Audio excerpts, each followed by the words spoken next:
Good morning, everybody. How y'all doing today? Hey, Tyre. Hey, Retro. Hey, Retro. I appreciate the post you made there on X about inviting people to come over to visit the stream. I do appreciate you doing that.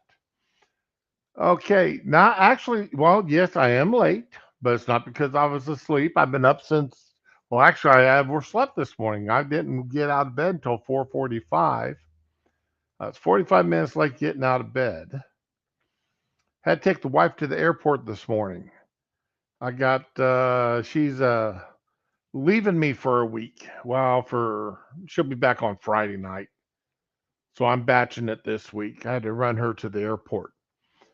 Uh Left out of the house. I was about 15 minutes late leaving out of the house from when I wanted to get out of here to get to the airport. And it's a pretty healthy drive out to the airport and back. But last night I browned up the sausage and onions and such. That I was made breakfast burritos this morning.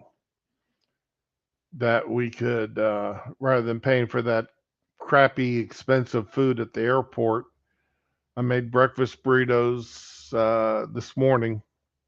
Wrapped them up in tin foil, then put them in an insulated lunch box with a uh, towel that I'd soaked in water, and then threw in the microwave for a minute. Got that all hot. Put that inside the lunchbox. Wrapped up the burritos right out of the frying pan in tin foil. Put those on top of that paper, that towel. Closed it up, and they were still nice and warm when we got to the airport. Took some bottles of OJ, put them in with some ice packs, so they were still nice and cold when we got there. Dropped her off. She got checked in by the time I parked the car, and sat there at the airport and ate a nice little breakfast while waiting for time for her to get to the board.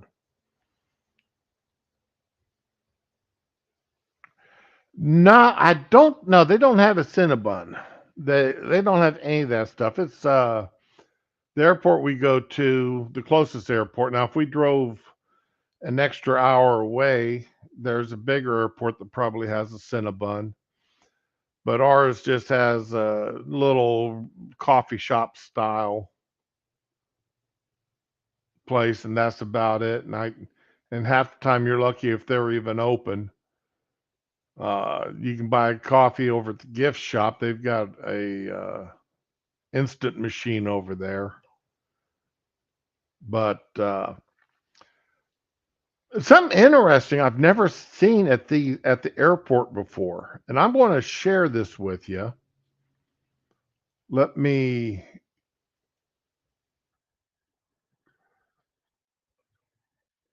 Okay, and I'm going to turn the volume down on this so that where is the volume at on it? There it is. Volume. Turn that volume down.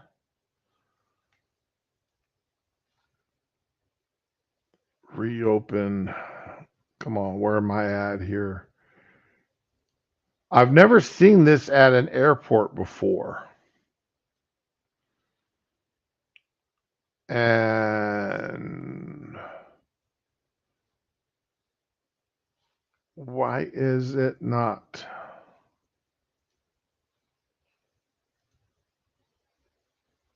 There it is. Okay, share that. Now, this is video. How's that looking on there? Okay, yeah, you can see it. This is video I took this morning at the airport. Okay, so let's watch this. Because, like I said, I've never seen this done at an airport before.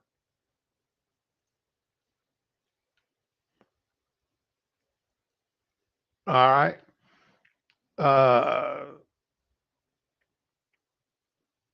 and actually, I think that's kind of rude. Okay.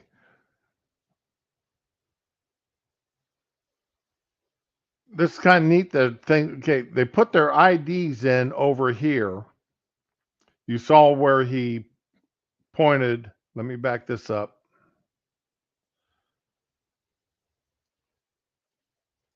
Okay, this box right here.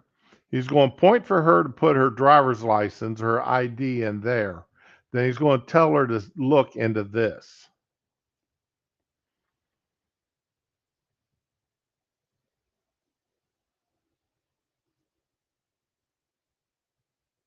Oh, that's right. I forgot you were TSO there, Ty. Now, I went over and talked to another guy after this, and he explained to me what this is doing is facial recognition program between what you're the person actually standing there and their ID. Well, on another video I took this morning, I had no clue what in the hell was going on. I didn't know if they were taking pictures of you as you were getting on the plane so that they had a picture of who actually entered the airplane or not. And now this line, there's about 30 people standing in line here. And this guy's standing there, I don't remember what he was talking to her about. He was uh but there was a couple people though. There's one guy, it took an excess of 5 minutes. I literally timed it. It took an excess of 5 minutes for him to get from here past to the back here to the body scan area.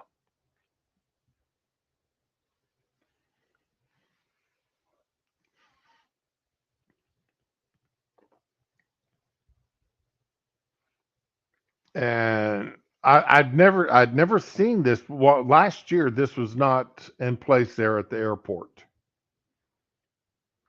Yeah, 30 people and it's moving oh so fast.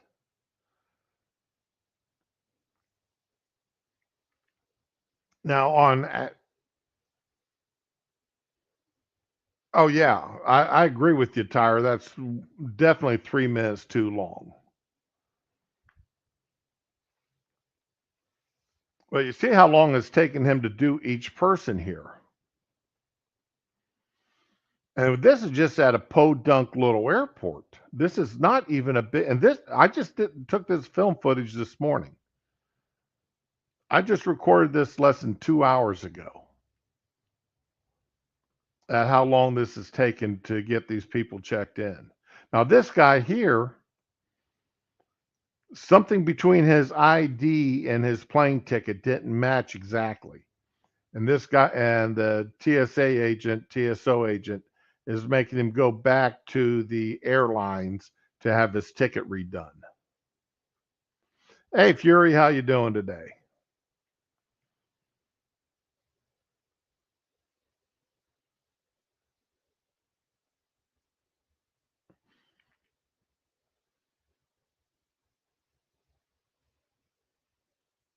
Now, I asked the guy when I was talking to him, I asked the guy, I didn't talk to this guy. I was talking to the guy over at the was it the pre-check? You paid extra or whatever to where you didn't have to stand in this line. I asked him what would cause this, mismatch between the photograph that's on your driver's license and the person standing there in front of them. He said, well, it could be anything from you've lost weight to growing a beard to having a neck pillow on to having some jewelry on that you didn't have before.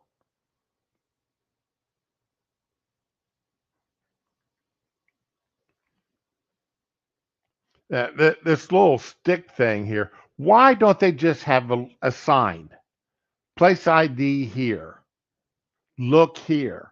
Just have a little sign there, right? And this got this stick. ID here, please. Look here. I mean, that just reminds me too much of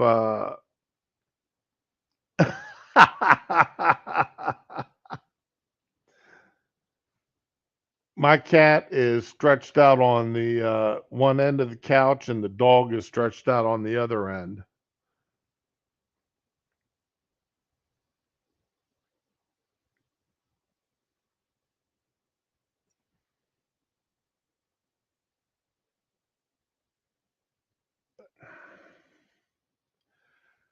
I don't know this, and the guy told me at they're testing out in Las Vegas, a where these guys don't do this at all. It's like a Walmart self checkout. You go in, you do this portion by yourself. It buzzes green. You go through. If it buzzes red, then one of these guys comes over and tries to figure out what's going on. He said he's testing that at they're testing that at a couple airports where they don't have the TSA guys standing there doing it, guys and gals.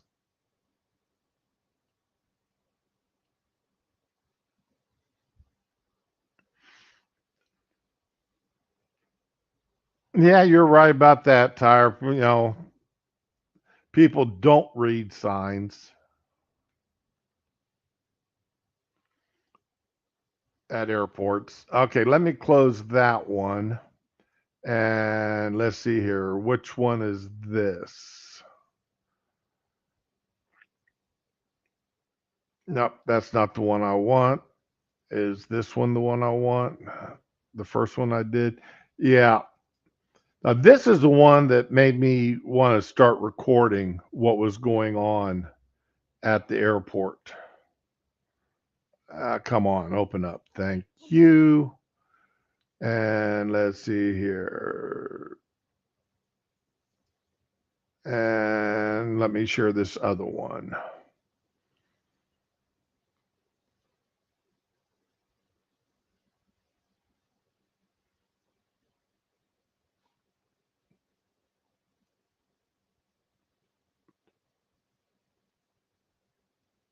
What in the devil? Okay, pause that. Come back over here. And this one. This is the one that now this guy here, the white guy had already started him and spent at least 2 minutes dealing with him.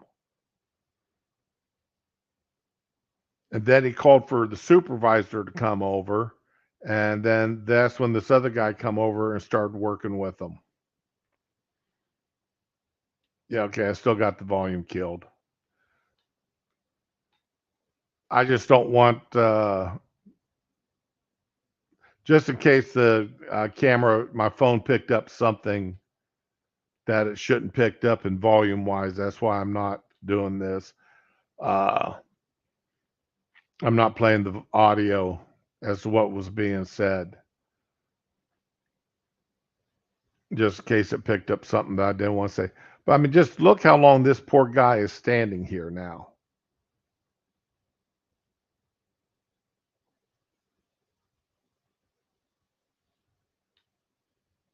He'd been there for at least 2 minutes. This guy's over here. They've made him pull out other pieces of identification.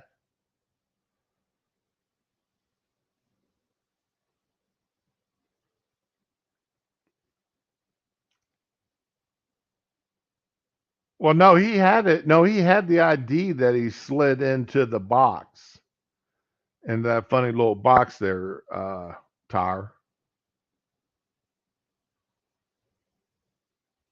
No, Tyre, actually, well, as long as you're in the public area of the airport, from my understanding, as long as you're in the public area of the airport where you're not going through the checkpoints or anything else, then you're free to record.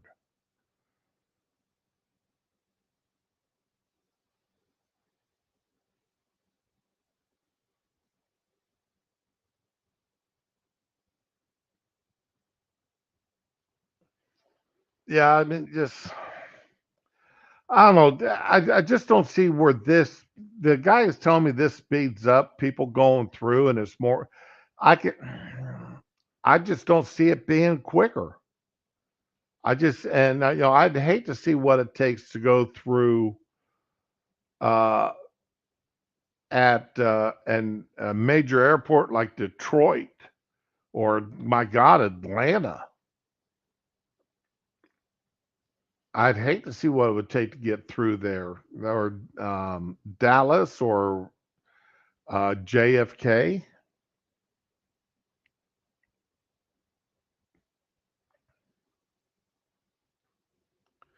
Yeah. Well, this is the first time I've ever done it, and probably be the last time. I'm not, I'm not one of these guys who goes out and records police and everybody just to do it. One of those First Amendment auditors. I've got a lot of respect for some of them. Okay, that's enough of that. I'm done sharing. Done talking about my trip to the airport this morning, I guess.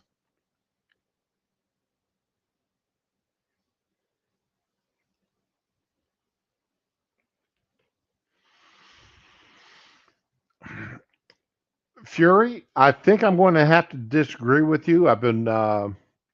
The I've been watching what happens at um, Australia and Canada for foreigners coming in, versus what comes into the United States, and uh, Canada and Australia are really rough.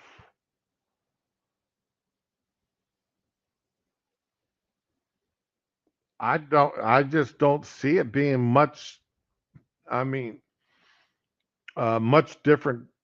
Now, granted, you guys, flying uh, in Europe, from one EU country to another, you know, that's totally different. I mean, hell, the EU effectively erased all borders.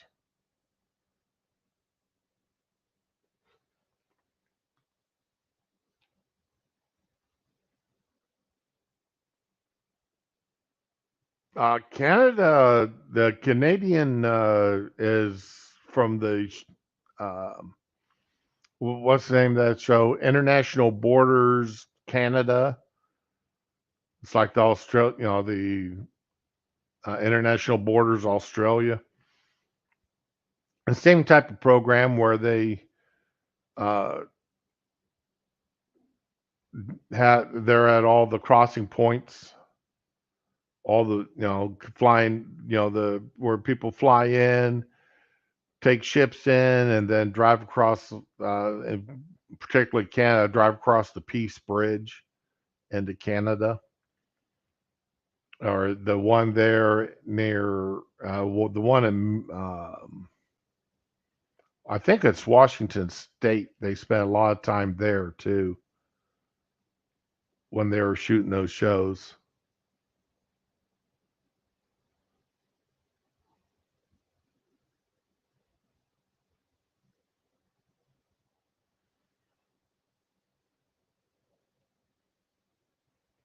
Now, I never flew into the UK itself when I was stationed in Germany.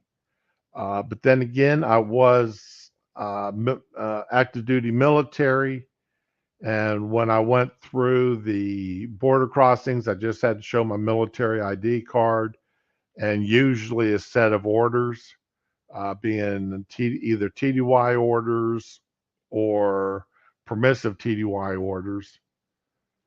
I did travel a lot on with neither, where I just had to show my military American ID.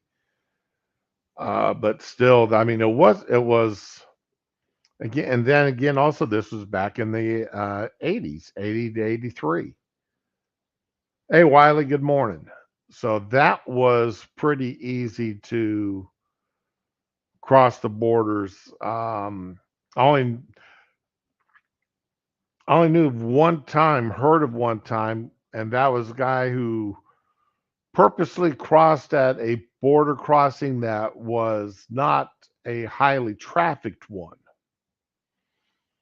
And he thought he could just shoot straight through, but he couldn't. And Well, he ended up dead, and turned out he had several pounds of illegal drugs stashed in his vehicle. Oh, Israel's airport security's always been rough. There's security everywhere. I may have told this story before. I've I've met Green Berets, I've met Airborne, I've met SEALs. Uh, I've met the German versions of many of them. I've worked with and the only ones that ever made me like, uh, I feel uncomfortable around them, scary, uncomfortable, were some of the Israeli IDF forces. Uh, I was, even as a civilian, after I retired, I was checking a guy in at the hotel one day, and he, we're just, normal check-ins. And he goes, "Oh, so what are you carrying there?" He goes, "You got a Glock underneath your shirt." And I'm like, yeah, how did you know? Because my shirt fits really baggy. And he goes, "Oh, I just saw the print of the grip of it, that I knew exactly what it was." And I'm like, "Really?" I said, "How'd you do that?" And he goes, "Well, I'm IDF Special Forces." I'm like, "Oh, okay, that explains." This guy, I mean, just a brief printing of my grips underneath a very loose shirt. He identified which gun I was carrying. So that made, it's like, okay, yeah, this boy is definitely no joke. I mean, most people didn't even know, my boss didn't even know I was carrying a gun at that time to work. So, yeah, airport security around the world, and I mean, Australia, watch those Australian shows. On YouTube, is Danger TV has a bunch of them. I've been sort of watching them there, Danger TV. They've got a lot of them.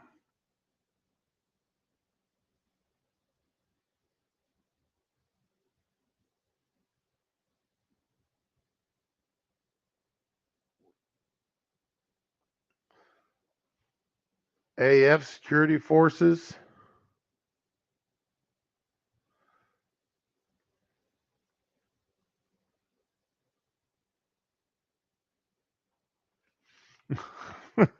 Yeah, seriously, don't take any food into Australia.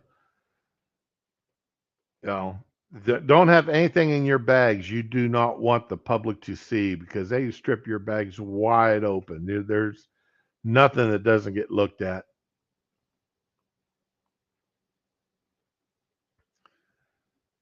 Air Force, if you're saying Air Force security forces, yeah, those guys are a joke.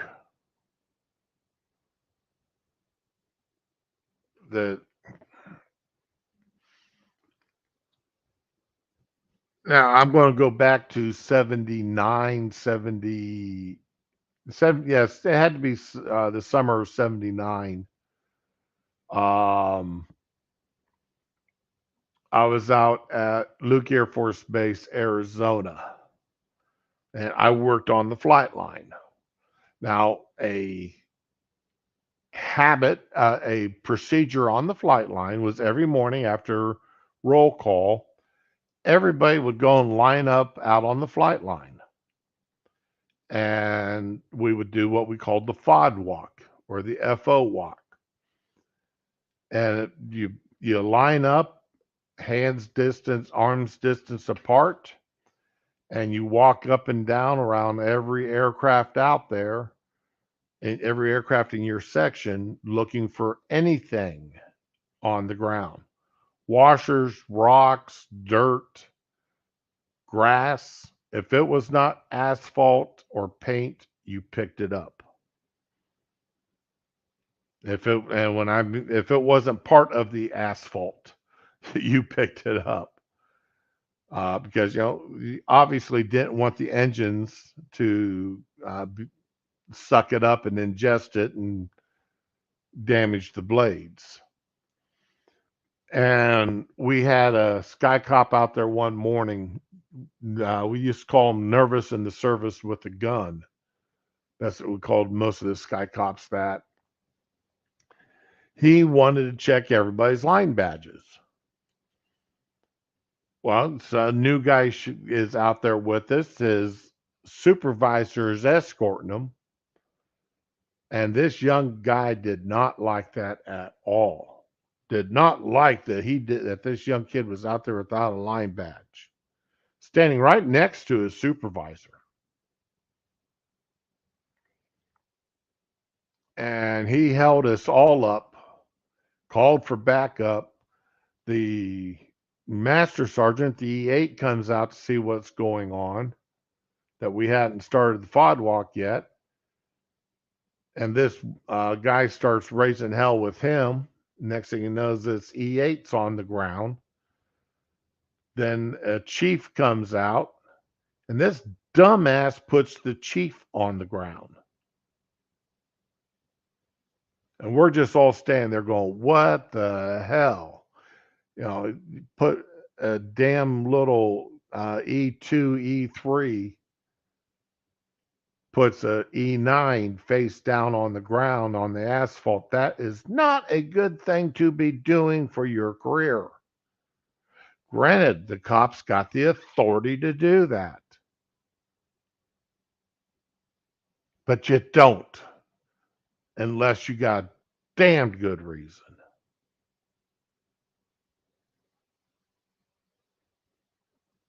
And the chief's trying to enter a radio active area on the nuclear subs, and he doesn't have his little badge authorizing him entrance into that radioactive area.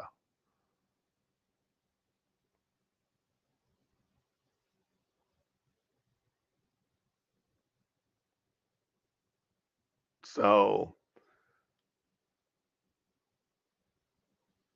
but that young man, he ended up walking the flight line, the empty portion of the flight line, about 2 miles of it, from 10 o'clock in the morning until 3 o'clock in the afternoon, carrying a wooden cutout of a gun. They would not even give him a real gun anymore with no bullets. They gave him a wooden cutout.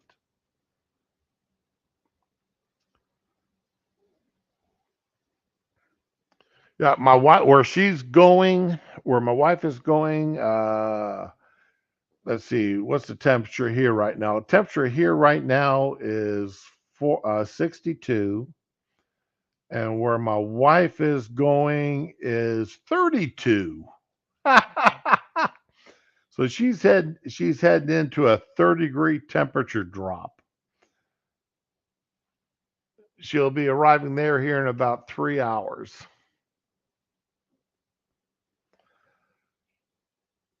5 degrees Celsius. I have no idea what 5 degrees Celsius translates into. So, oh man, I didn't want that. I still got to figure out why I can't go into TikTok on my laptop here. That's kind of strange.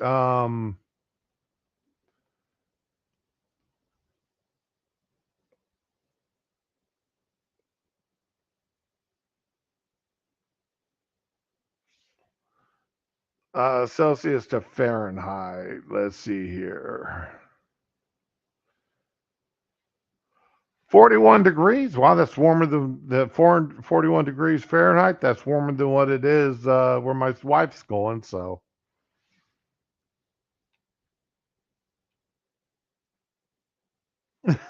yeah, My laptop has taste. The only thing is sometimes I want to share some of the crap I see on TikTok. You know, the stuff that Libs of TikTok pulls up. I tried to share that last week and couldn't do it, and I forgot to check into see what's going on. All right, so let's see. Now we've wasted about. Oh wow, I've only. Yeah, that's. I did get a late start. It's. I knew I wouldn't get started until a quarter after 9, but all right.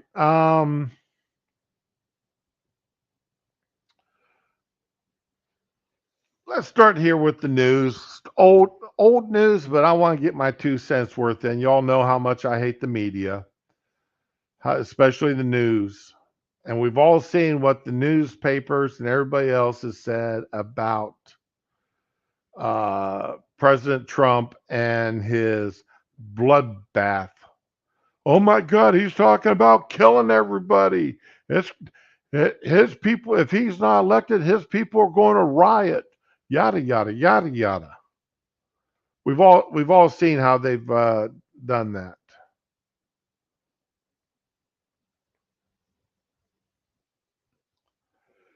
Now, Tyre, I sort of agree with you. I'm a 65 to 75 degree type person. That's my comfortable area between 65 degrees and 75. Anything warmer or anything colder, I'm not a big fan of. And anything under 40 is like, no, nah, nah, nah, nah. That's just, now you're getting too cold.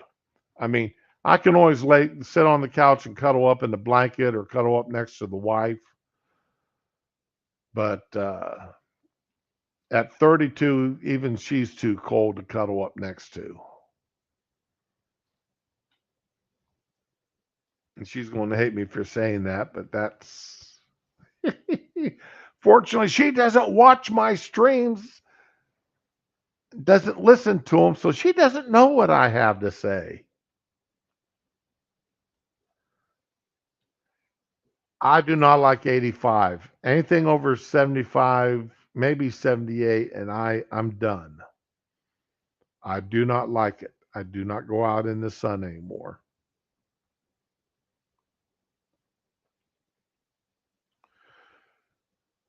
Um, I'd come.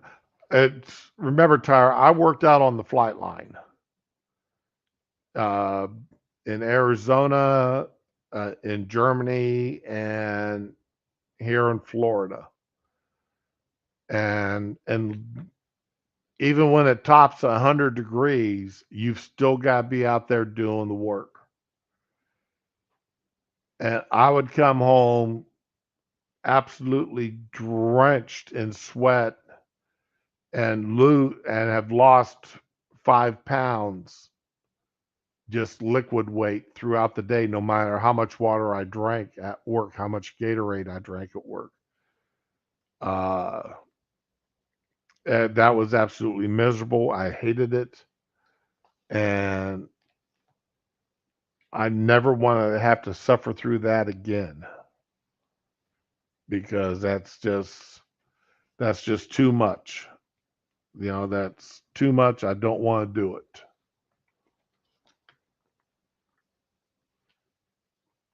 Okay, so let's go over here and listen to Trump's speech.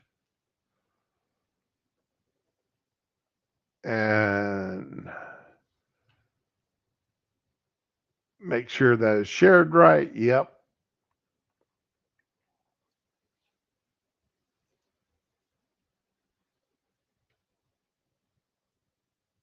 Okay. So here is I'm not playing the whole 2 minutes and 56 seconds of this, but just for context, let's listen to former President Trump making his campaign speech here about Mexico.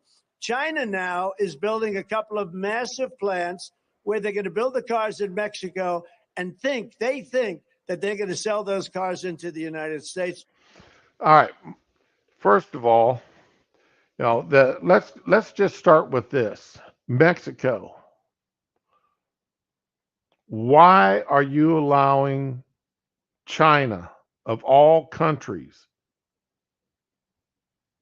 to build automobile plants in your country? It's bad enough that you're allowing all these people to illegally enter your country, to illegally enter our country. It's bad enough. I mean, do you have any respect for the United States at all? You want to know, you do nothing in your country to support us, to help us.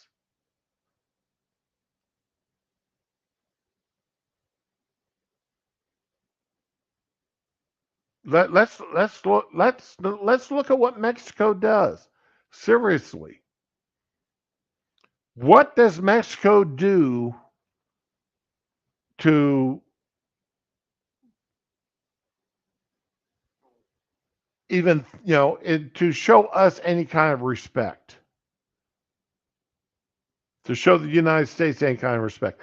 That they're bleeding our country dry with their immigrants that they send up here to uh, earn money to send back to Mexico to support their economy. They knowingly allow people to enter their country illegally, to enter our country illegally. They give them pamphlets on how to do it. They don't stop the coyotes and such in their country. They do nothing to guard the border between Mexico and the United States. And now they're allowing China to build automobile factories in their country. China. Now, if it was Canada, if it was Canadian car companies or British car companies, okay, or German car companies, okay, I can see that. But China, you know, Japan's okay, South Korea, okay. But China, think about it.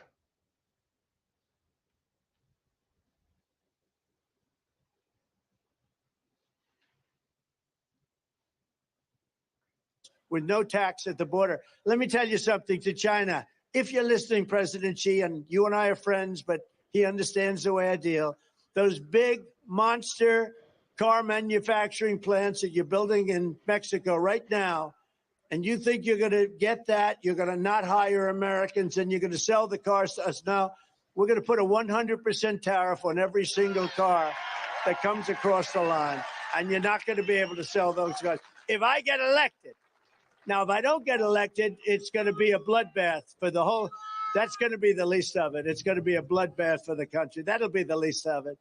But they're not going to sell those cars. They're building massive factories. A friend of mine, all he does is build car manufacturing plants. He's the. All right, so it's pretty clear. It's pretty damn clear when he's talking about the bloodbath. He's talking about the bloodbath that the American car industry is going to take. Quite unlike the bloodbath, the rioting that happened when he was elected. All right, remember the protests when Trump was elected?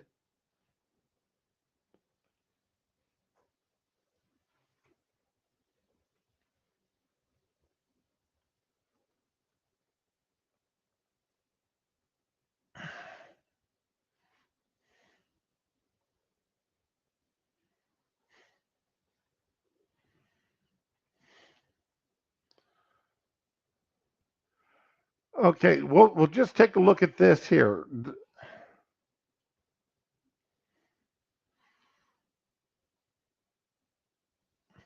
2017.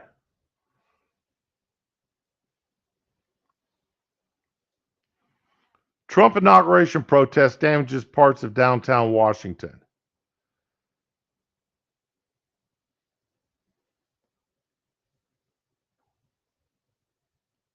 Officers arrested 217 protests. Protesters registered the rage against new President Friday in chaotic confrontation with police who used pepper spray, stun grenades, and melees just blocks from Donald Trump's inaugural parade route. Scores were arrested from trashing property and attacking officers. Officers arrested 217 protesters. 6 police officers were hurt during the protest, including 3 who were hit in the head with flying objects. All have minor injuries. The bulk of the criminal acts happened at 10:30 a.m. when 400 to 500 people on 13th Street destroyed property. The protesters were armed with crowbars and threw objects at people and businesses, destroying storefronts and damaging vehicles. There are protests in other cities, including Portland, where protesters and police clashed using flashbangs and tear gas. Protesters began throwing rocks, bottles, flares, and unknown liquids at officers. I mean, look at these protests over here. Look at this video.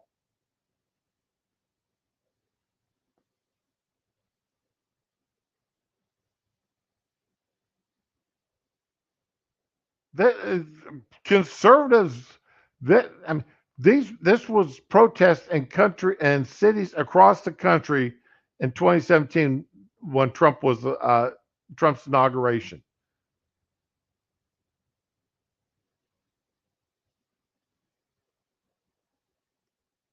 How many people were had federal charges filed against them for this?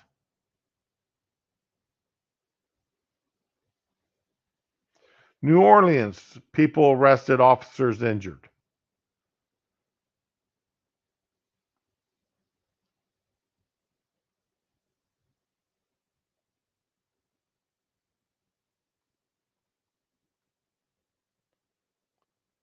The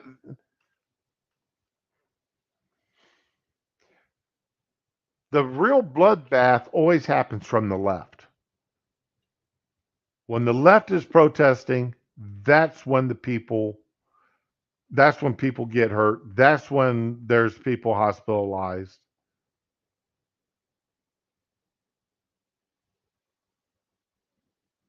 What in the world is MonkeyNet? Retro.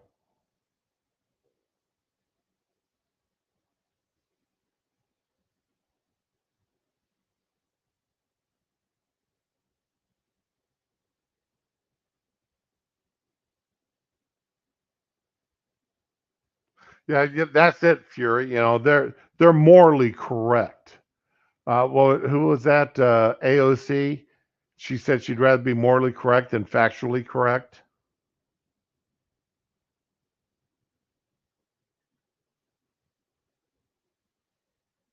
Oh, okay. Yeah, I haven't finished listening to his stream last night, and I still haven't had a chance to listen to his Rumble stream.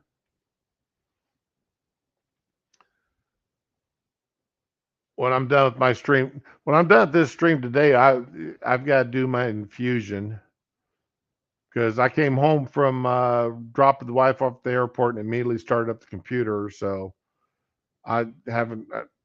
This is Monday. Got to do my infusion yet.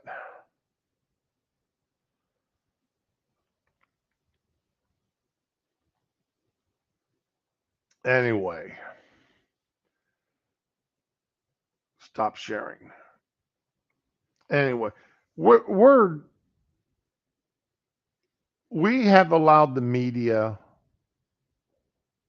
and I've said this before, and I'll say it again. The media has done so much to destroy itself. And when I say mean destroy itself, they've done so much to cause people not to trust it. Now, the people that don't trust the media, though, and they don't care that a bunch of us don't trust them, because we're not the ones that they're targeting. We're not the ones that they want. They don't want people who are clear thinkers, people who want to look at the facts. Everything that the media does now, the news media does now, is based on feelings.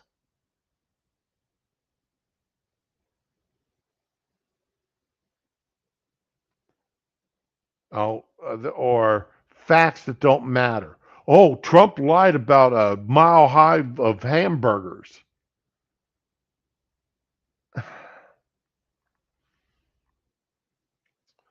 Reminds me of the old movie, Kurt Russell movie, Used Cars,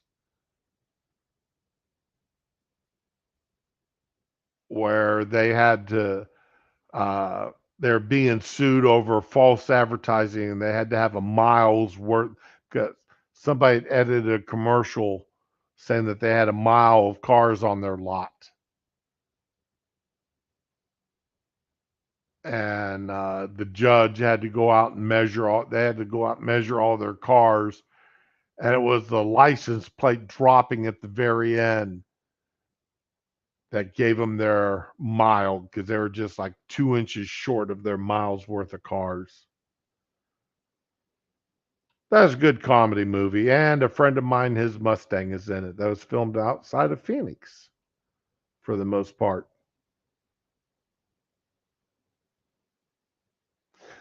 Yeah, that's a good fact check there, Fury. And I can't remember which jerk it was that had, was it 2,700 times Trump lied, and they included that hamburger mess. But as soon as Biden was sworn in, he said, "Well, we're not going to count Biden's lies anymore. We're not going to track Biden." Yeah, come on, you bunch of liars in the media. And MSNBC, I'm sorry, MSNBC and Joy Reid. How can y'all put Joy Reid out there with her lies? Let's see. There was a particular interview that Joy Reid did.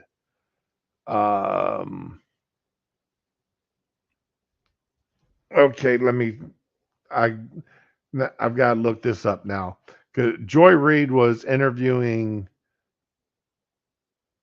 Joy Reid interview Moms with Liberty. There we go. That's who it was. Oh, good. That video is the first one that popped up.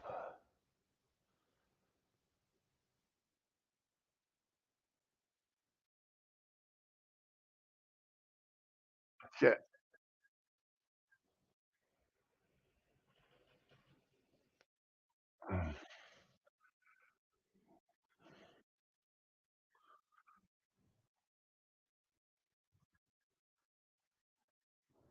Okay. All right. Here's that Joy Reid interviewed with this lady from the Moms of Liberty. And it was just absolutely, it did not go the way Joy Reid thought it was going to go. Yep, there we go. Share that. Okay.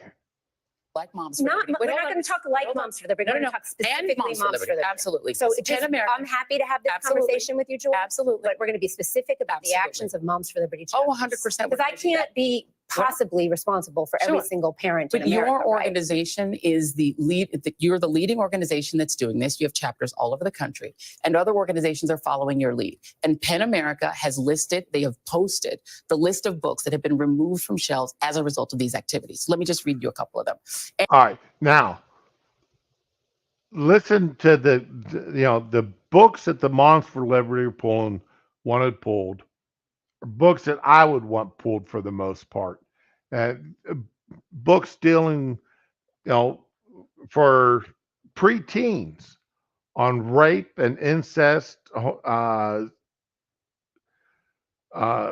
strap-ons, dildos, uh, having sex, period. Anne Frank's Diary of a Young Girl, Mouse, which is a book about the Holocaust, a graphic novel, Genderqueer, a memoir, All Boys Aren't Blue, Beloved, Martin Luther King Jr. and the March on Washington, Ruby Bridges Goes to School, Slaughterhouse-Five, The Color Purple, Forever by Judy Blume. I could go on. These are books that are not only popular, in some cases are classics. Toni Morrison's The Bluest Eye. Let me give you an example. Well, I'd like to answer your question. Please do. Yeah. Yeah. So you just mentioned a list of books. And so Moms for Liberty doesn't have like a national book list. There was never a list of books that we put out and said, parents, be concerned about these books, right? We didn't do it because we want our parents to be effective advocates. So when moms are going into the libraries and the schools, when they're seeing what their children have access to, when they go to speak to the superintendent or the principal, they have accurate information, right? They're And where are effective they getting their advocates. information from? You can just go online to a catalog in your children's library, and you can see what without books are reading the available. books. What is No. what is one moment? What is booklooks.com? I'm aware of a website called booklooks.com where parents can go and see some of the books that other I'm parents are trying to find concerned this. about. Booklooks.com. I'm trying to find this one area where Joy's asking her about. I'm going to answer your Great. question. I would love to hear that. Absolutely. Well, I'm interviewing you. You're not interviewing me. So let's just make sure it's a conversation. Okay. Great. So what I'm saying to you is that as you are not an expert in this book, I don't or have to hold be on. an expert No, to know hold that on a second. dildos aren't One appropriate for public moment. school. I mean, come This on, let's book get real. is a full context story, as you said, of the author's experience. Here we go. This right. is it. So now here. you've asked me questions. So Sure. I'm going to answer it. Okay. Well, who is the main character? What's the numbers? Are going to places like Broward County isn't appropriate for students to read. What What's your a expertise? tragic story of a young man who's anally raped by his adult family member. So you have incest, rape, pedophilia. Joy, you said you'd let me answer, so Sure. I'm going to answer Please for do. you. In what context is a strap-on dildo acceptable for public school? Just I mean, that's my question to you. Tell me what the context around the strap-on dildo or the rape of a minor child by a teacher. Hold on a second. No, Now, wait, We're hold on. talking about No, no, no. public school. One moment. All right. So now you All right. So Joy's asking her specifically, why would you want to have your preteen child exposed to a book about a teacher who uses a strap-on one of their students? This is one of the books that Joy is complaining about that got removed because it was removed from the library, from a school library for preteens. It shouldn't even be in a high school library for that matter. A book like that, you want that book for your kids, go to B. Dalton's and buy it. Go to Books A Million and buy it. Go to Amazon and buy it. The book is still available. It's not banned. It's just not available at your school's library. And there is no reason for it to be available in your school's library.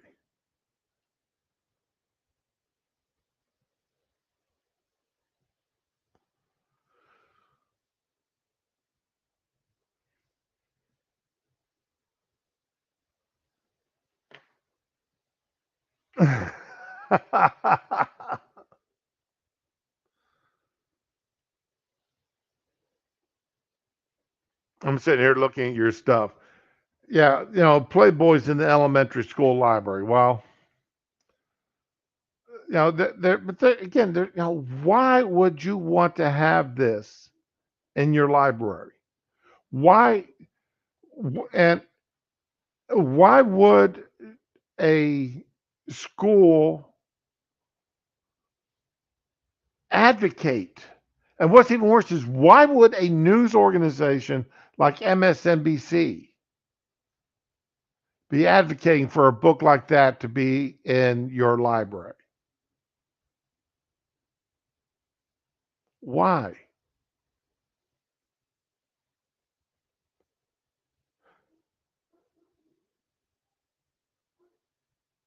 Now, these are the same people, that said, well, if you don't want a book like that in your library, then we can't have the Bible in the library because of the same reasons. Because in the Old Testament, there's some writings which, out of context, yeah, okay.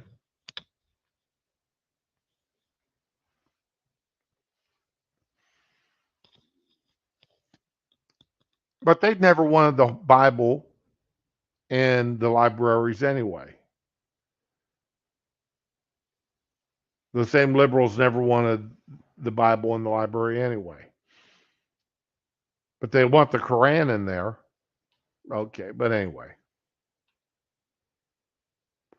Oh, yes, I've read Chaucer. I had to read Chaucer in, oh God, was it ninth grade or 10th grade? We had to read Chaucer.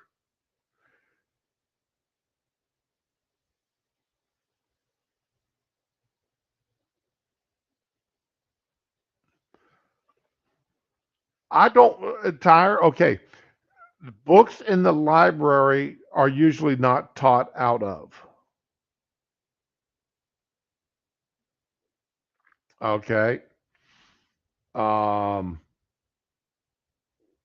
Books in the library are usually there for the students to check out to read,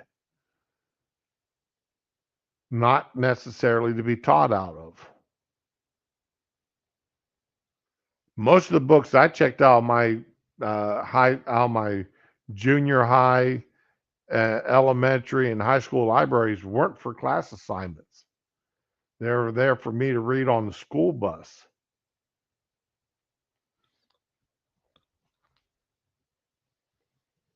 So for pleasure reading, not for reading for classes.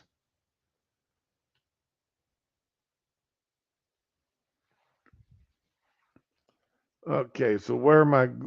Well, since we're talking about schools and the media, we'll just go on over with this. Okay.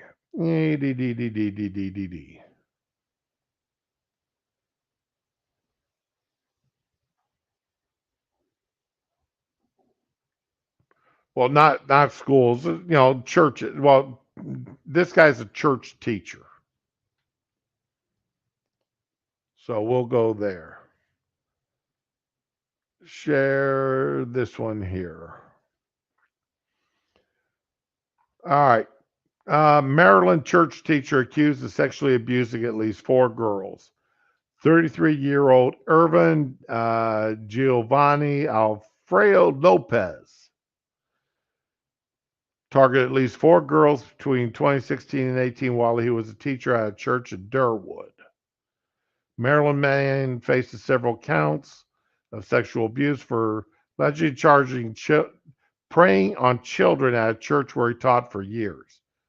Victims were between 6 and 12 when they were assaulted. All right.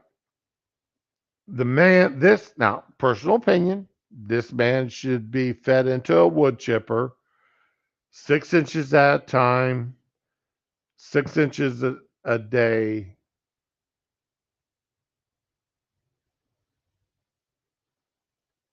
You know what I'm saying? I'm all for slow and painful deaths for anybody who abuses children. All right. But you sit here and you read this whole article, and it's all about how he was a church pastor or church teacher and about his offenses. That's it. But you go to the next article on him from another source. Church teacher charged is a twice deported illegal. This man was deported from the country twice. He should have been in jail the second time he was caught illegally in the country.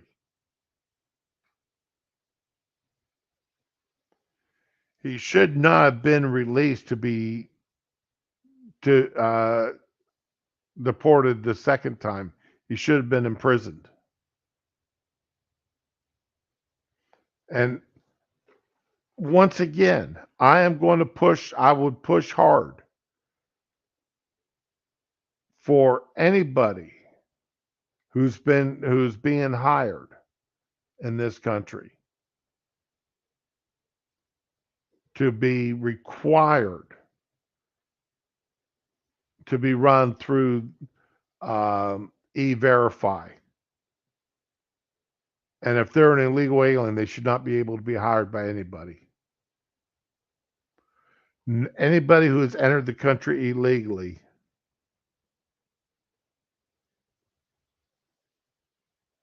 they should be deported.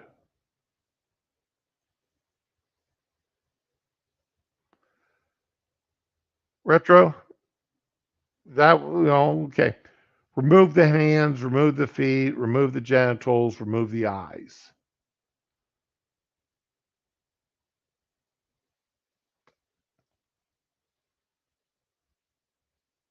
That would be okay. Yeah, if you want to do all that and then kick them loose, that's fine.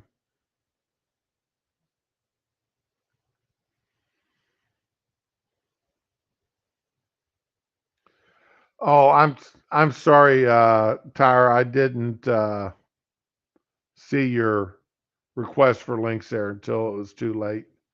I'd already closed the streams or closed those threads. Oh, I'm all for there. There are some crimes in this country that I'm all for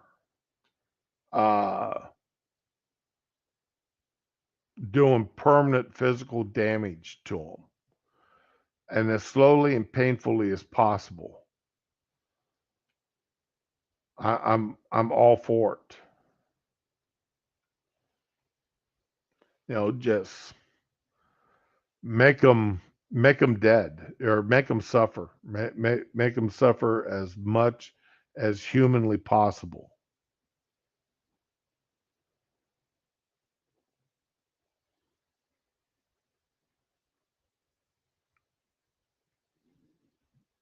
So,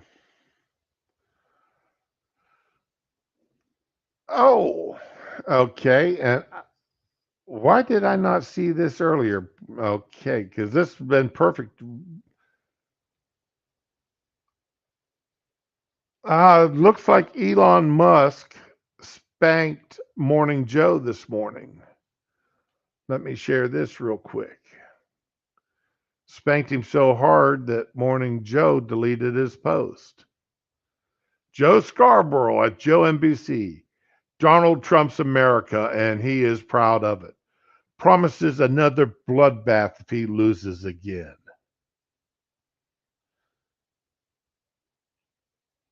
Elon Musk. January 6th, not a bloodbath by any definition, and Trump was referring to job losses in the auto industry when he used that word. Your post is extremely misleading. This post was deleted by post author.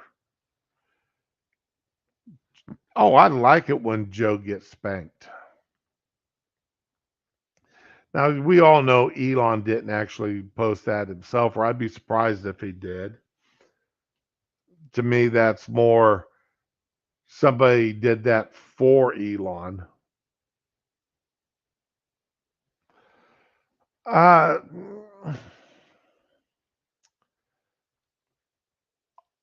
The Blood Eagle, their Fury. I don't know how many people know what exactly a Blood Eagle is.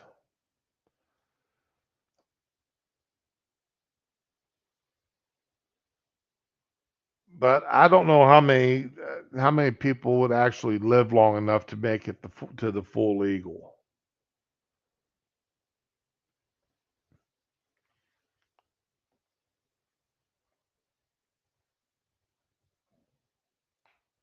So that it's like the where they poured honey on people, then put them in a boat, had their arms and legs tied out to where they couldn't move around much, and just let the flies and gnats get onto them and lay eggs and eat through them. Oh God, that just a thought, that's disgusting. Or the rats in a cage on your stomach, and then the cage would get heated up where the rats would tear through your guts to get away from the heat of the cage. Yeah, that's something else. You gotta give it to those generations of folks. If you're involved, if you like the torture, they've got the ways. The bees, the bees.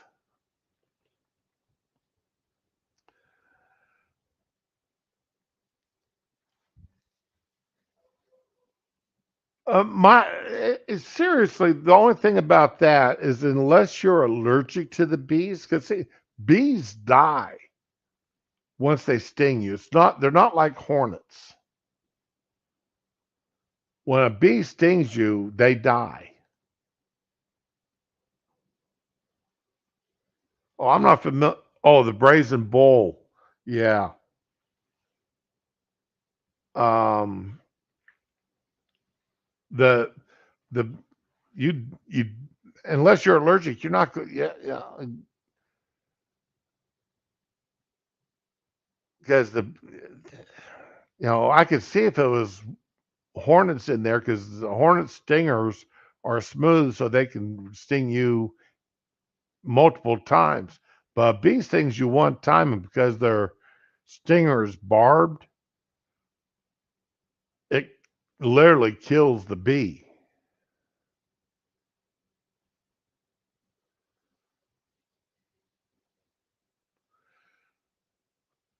Oh, the scold's bridle. Uh, who was it for? Oh man, I'm trying to remember where I read about this. They literally split the tongue of liars. Okay, now I'm going to have to look that up.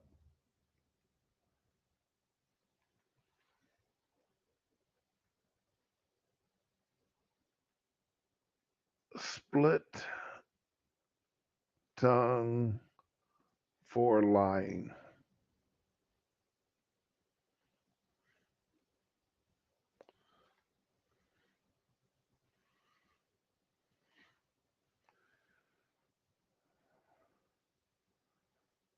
No, okay.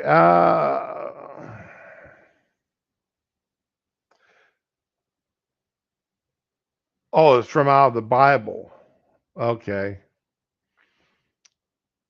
So it's definitely from that era, from the biblical era. And no, the forked tongue bit wasn't. Um,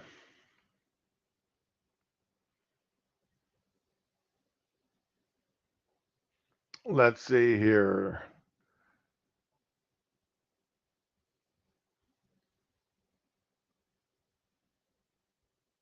Yeah, anyway, yeah, it's biblical era.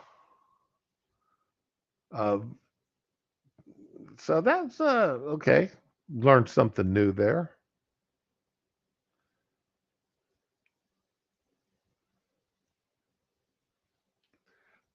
Yeah, I would like, honestly, I'd like to see schools bring back corporal punishment. And I really wish parents would spank their children. This peaceful parenting nonsense has spoiled more kids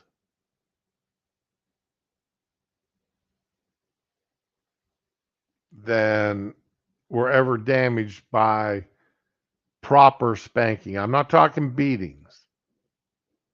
I'm talking spankings. So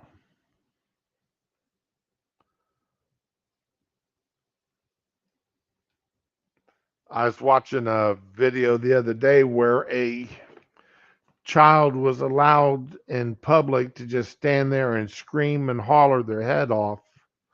And the mother was sitting there, no, sweetie, just calm down. I don't have the money to buy this for you. Yeah. And I'm just sitting there going, my parents would have whooped the tar out of me by now for sitting there screaming like that in public. There's, no way my mom would have put up with that. But this kid's mom was sitting there trying to negotiate with her own, toddler. This was a toddler, but she's sitting there trying to negotiate with the toddler to calm down in public. And I'm like, why? Now with my son, my wife and I are obviously two different people. And with my wife working with children as part of her job, she's developed ways of dealing with toddlers and such because she has to hands off.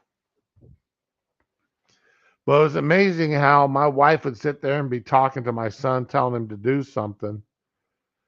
And a lot of times, all I had to do is snap my finger and he would stop whatever he was doing to do what he was told to do.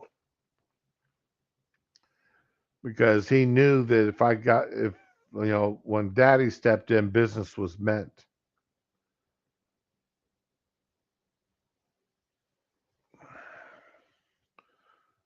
All right. I've shown that.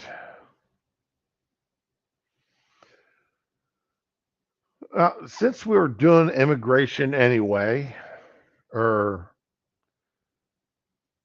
we talked a little bit about immigrants. Okay, what I have no idea what a flibbity giblet is. I'm going to have to look that up. Now you've got me interested. FLIB. Oh, flibbity giblet definition.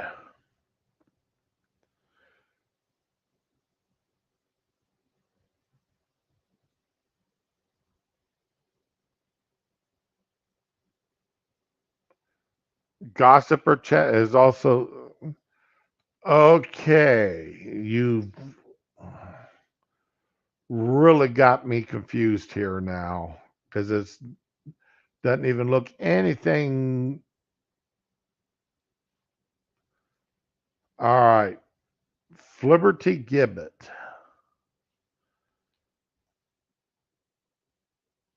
All right.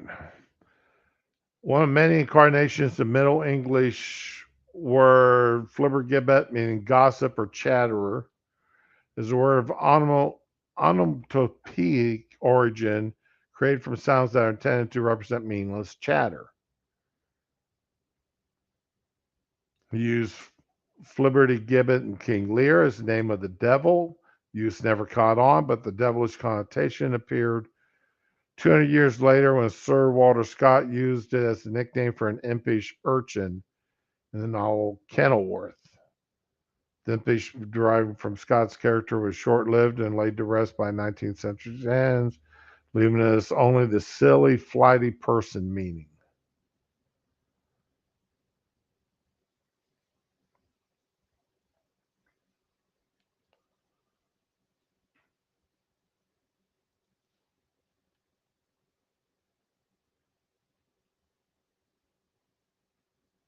Okay.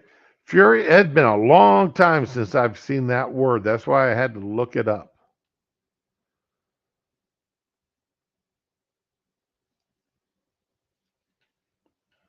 So, yep, that's what it was. Is I had not seen that word in a long time. I have not read King Lear. My God, when was the last time I read King Lear? Mm, it had to be high school. Yes, and I hate to say it, but reading King Lear was a bit of torture. It really and truly was a bit of torture.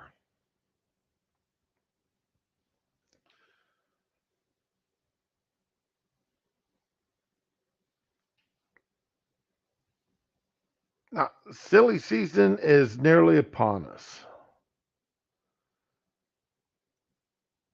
And with that, that means congressional hearings will be getting more and more partisan.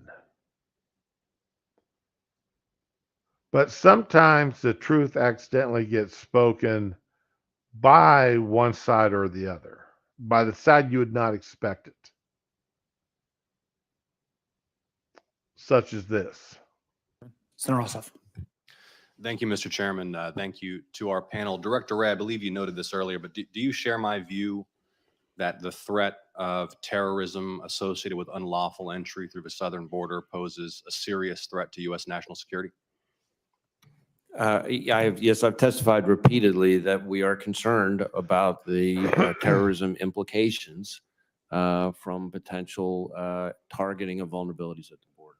How would you assess the present level of threat and risk of a terrorist attack in the United States compared to past periods during your tenure? Well, even before October 7th, I would have told this committee that we were at a heightened threat. Okay, it's amazing how now October 7th is suddenly the date that he's using. October 7th was, of course, the day Hamas attacked Israel. Just as a reminder, that was the level from a terrorism perspective, in the sense that it's the first time I've seen in a long, long time the threats from homegrown violent extremists, that is jihadist-inspired extremists, domestic violent extremists, foreign terrorist organizations, and state-sponsored terrorist organizations all being elevated at one time. Since October 7th, though, that threat has gone to a whole nother level. And so this is a time, I think, for much greater vigilance than has maybe been called upon of us before October 7th. Is the FBI postured to understand the extent of the terrorist threat associated with the southern border? We've been briefed on some specific threats. Do you feel that you know enough to assure us that the FBI is as well across it as you can be, or do you need more resources? Or do you feel you're flying blind and not able to define the potential scope and extent of the threat? I think we are working very hard with our partners, but there's no question that we need more resources to combat the threat. I'll just give a concrete example. Through working with DHS, they collect DNA samples, and we provide kits to DHS to collect DNA samples from the people coming across the border that then get sent to the FBI lab. now. We all know that DNA samples aren't quick to process. Last time I heard, it takes at least 30 days to process DNA.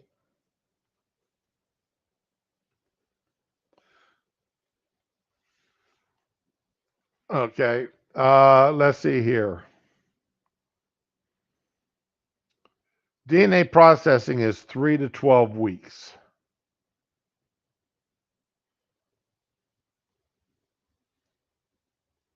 Now, with the number of thousands of people crossing our border, thousands of people crossing our border, and the fact that they're only allowed to keep them in detention for so long, and they're only detaining these illegals. Let's see.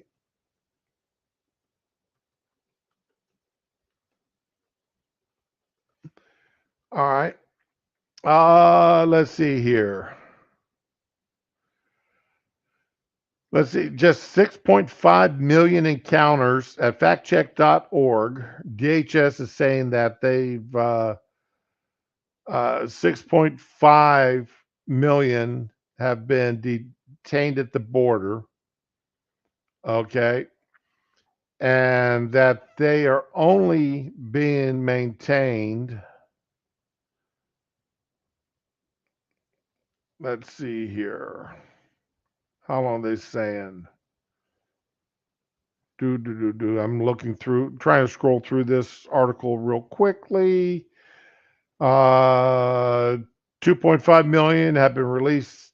Of the 6.5 million encounters, 2.5 million have been released in the U.S. with notices to appear or to report to Immigration and Customs Enforcement in the future, or other clarifications such as parole. And how many of these are just disappearing? Others estimated there have been 660,000 gotaways or unlawful entries in fiscal 2021.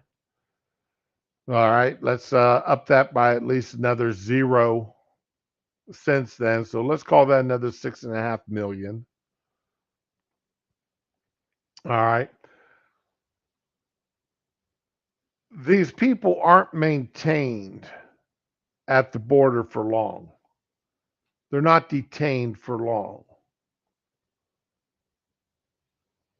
And it's not saying how long, you know. If they're maintained 30 days, I'll be surprised. Because the article does not say how long they're being detained for.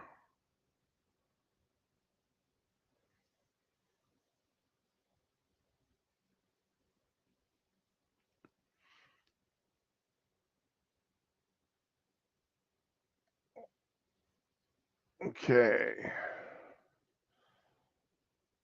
What was this article from? It doesn't say Time article. Oh, in 2022, the U.S. Supreme Court ruled that immigrants detained in the United States are not entitled to a bond hearing. Okay.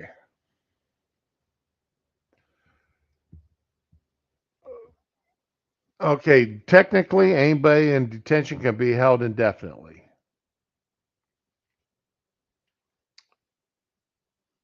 But are they holding them indefinitely? I doubt it. But CSI Nancy, yeah. Yeah, those TV shows, you can do them in 20 minutes.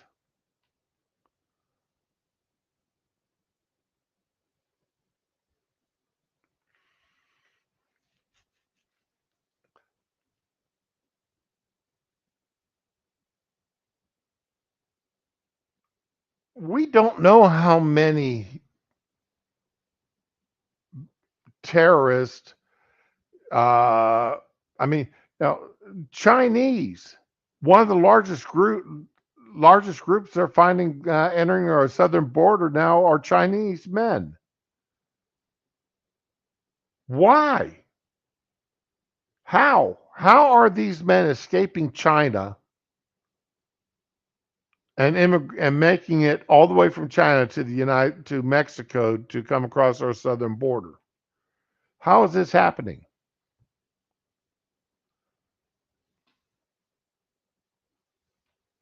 This is why I'm pissed off at Mexico. This is why one of the reasons why you know, I question our relationship with Mexico when Mexico is allowing their country to be used as a funnel for people to illegally emigrate into the United States. Thousands, not the occasional person here and there, but thousands of them, hundreds of thousands from all across the country, all across the world, excuse me, from all across the world. Mexico is allowing people to funnel through their country to come here. You can't tell me Mexico doesn't know what's happening, that these people from the Far East, from the Middle East, from the uh, Indian, from the Sub-Saharan Africa, from Northern Africa. You can't tell me that they don't know that these people are coming here coming through Mexico only to enter our country illegally.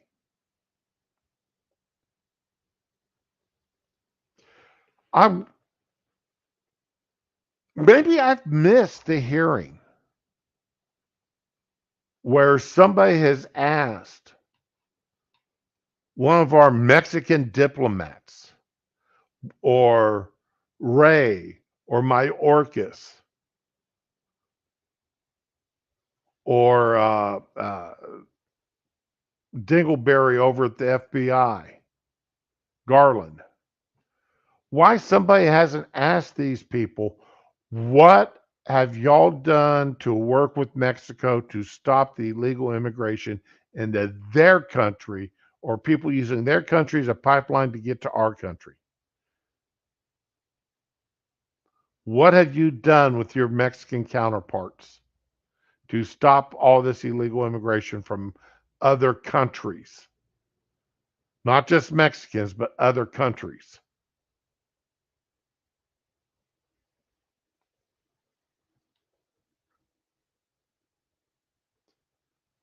It just doesn't make good sense to me, people. It really and truly doesn't.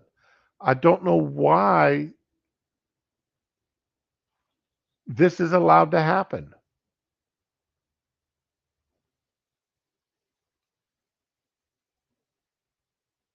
You know, we get is Kamala going to South America. Don't come, don't come.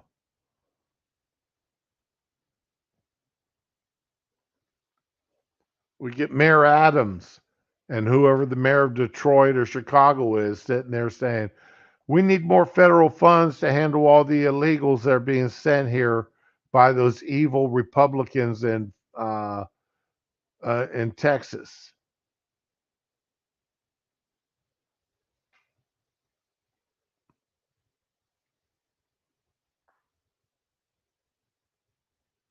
No,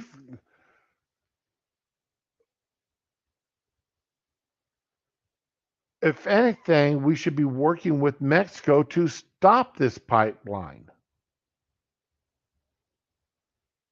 And yes, it would cost us some money to get Mexico to shut off that pipeline that they're in. All right? But I think that'd be money well spent.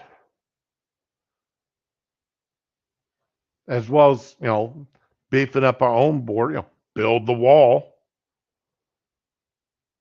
And as I've said before, I am fully 100% in favor of a 100-yard stretch of ground along both borders, being federalized, taken over by the federal government, 100 yards, a double fence line put up,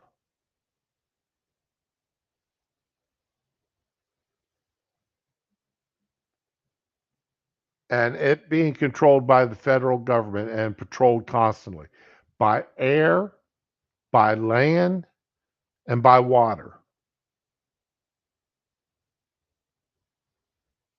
Hey, a few A-10s. You're not going to hear me. A couple of Apaches. You're not going to hear me complain about it. But put up a double wall along the entire southern border. Beef up security along the northern border. Have ships, have boats out there doing the Rio Grande, doing the Great Lakes. putting up more stringent ties at the border crossings. We've seen Australia do it. We've seen Canada do it.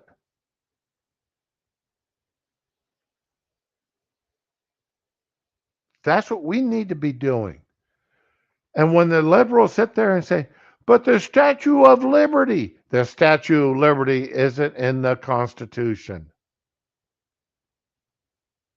Excuse me. The Statue of Liberty is just a poem. It's not the American motto.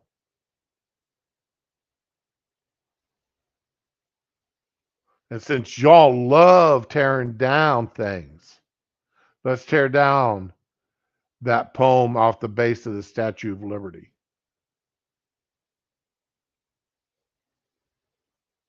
I've got, y'all love tearing things down. Well, let's do a little tear down of our own. I know. That sounds awful crass. And no, I don't want to see the Statue of Liberty blown up. I don't want to see it cut down.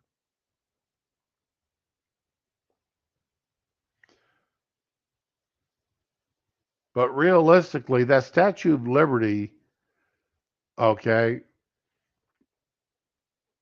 that never was official United States policy or meant to be.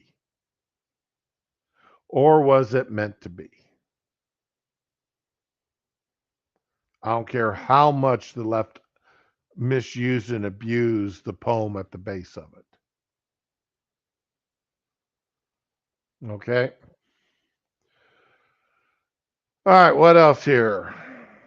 Do we want to listen to Rye here anymore? Yeah, let's listen to Rye some more. That's part of why we asked for a significant enhancement, because of the sheer increase in people coming across means a sheer increase in the number of samples that need to be collected. That's what helps us identify those people if they're then committing crime somewhere in the United States, or, as happens all too often, unfortunately, they go back across the border and try to illegally re-enter again. So we need to be able to process those samples quickly. There's a backlog. We asked in the 24 budget for enhancement. Not only did we not get an enhancement, there was a 10%. If we did not allow them into the country to start with, why don't you say that, Rye? Why don't you sit there and say, we need to beef up security and stop the ability for people to cross the border illegally anyway? Why don't you just say that? Cut to the terrorist screening center. So whatever happened in 24 happened in 24, but I would urge Congress, as we look at fiscal year 25, that we can't double down on those cuts if we're going to be serious about protecting the border. Well, speaking of Congress, I think it's worth noting that a serious, tough, bipartisan border security measure was put forward in the Congress, in fact, co-authored by a conservative Republican member of this committee, which would have surged enforcement resources to the border, which would have provided substantial resources to fight Let's see if he talks about the rest of that bill. cartels and to crack down on fentanyl trafficking, which would have tightened asylum standards and expedited adjudication and therefore removal timelines for those who were trying to enter the country without a valid reason to. Former president put out the word that he wanted the bill stopped for political reasons, and the bill was stopped. What was the political reasons? Because it was also funding the war in Ukraine. It was not just about the southern border. You lying sack of shit. I knew that they couldn't make it through this whole thing without lying.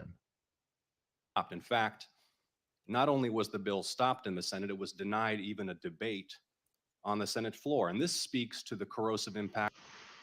If it had been a separate bill in and of itself, not tied with Ukraine money, you dickhead, it would have gone through.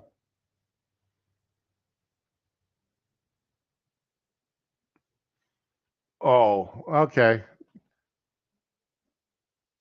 Let's see what you sent me. This will piss you off.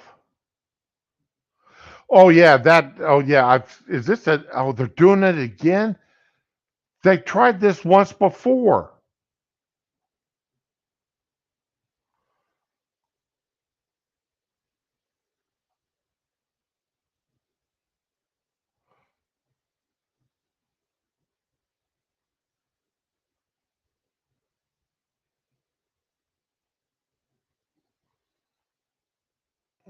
when 15 March, okay.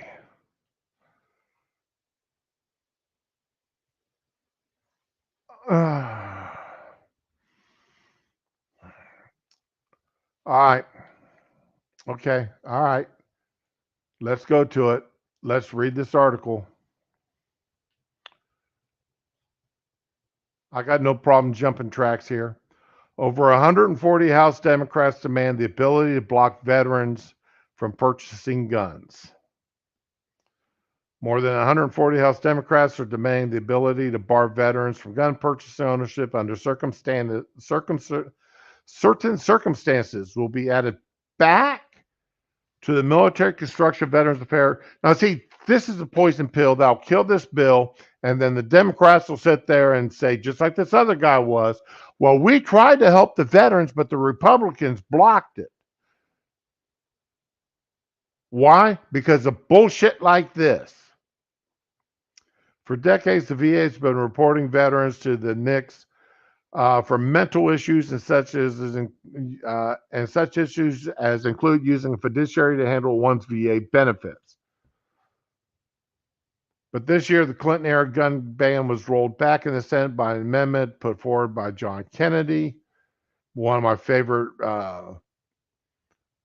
Kennedys that's been there. He's out of Louisiana. Y'all know I like him. Following the adoption of his amendment, Kennedy said unelected bureaucrats shouldn't be able to strip veterans of their Second Amendment rights unilaterally.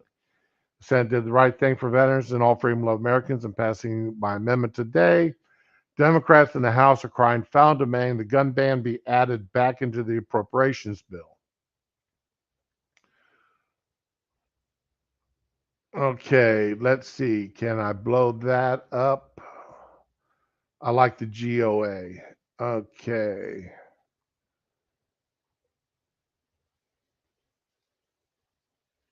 Open link in new tab. Let's see if I can get that big enough where I can read the.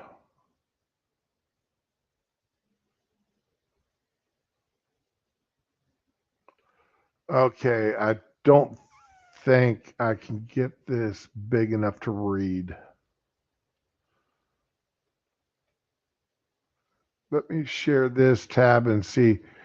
Pull my computer close to my face here. Get my foot off the cable. All right.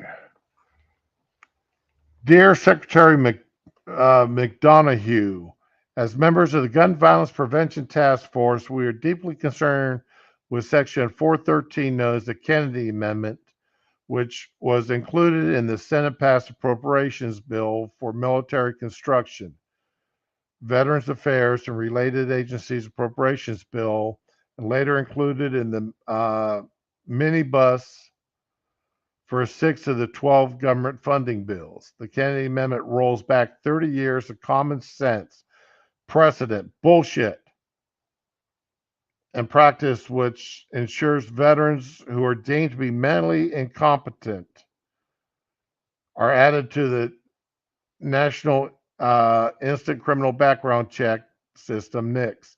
The current process used by the Department of Veterans Affairs to make competency determination are required by law, includes an opportunity for appeals, helps ensure veterans who are a danger to themselves or others are flagged in the background check system if they try to purchase firearms.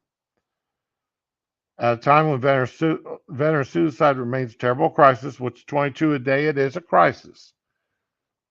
And unfortunately, veterans are not getting the help at the VA that they need. They are denied help. We should not be making it easier for veterans who are a danger to themselves or others to access firearms. Perversely, the Kennedy Amendment is not only a threat to the physical health of veterans, but also threatens to put troubled veterans into legal jeopardy. When the VA makes a determination that a veteran is mentally incompetent, the veteran automatically becomes a prohibited purchaser under longstanding federal regulations, thereby making it a felony for the veteran to purchase a firearm. This is true whether the firearm is purchased to private sale or through a licensed dealer. And it is true whether or not the VA And it is true whether or not the VA submitted information about the mental state of the veterans to NICS.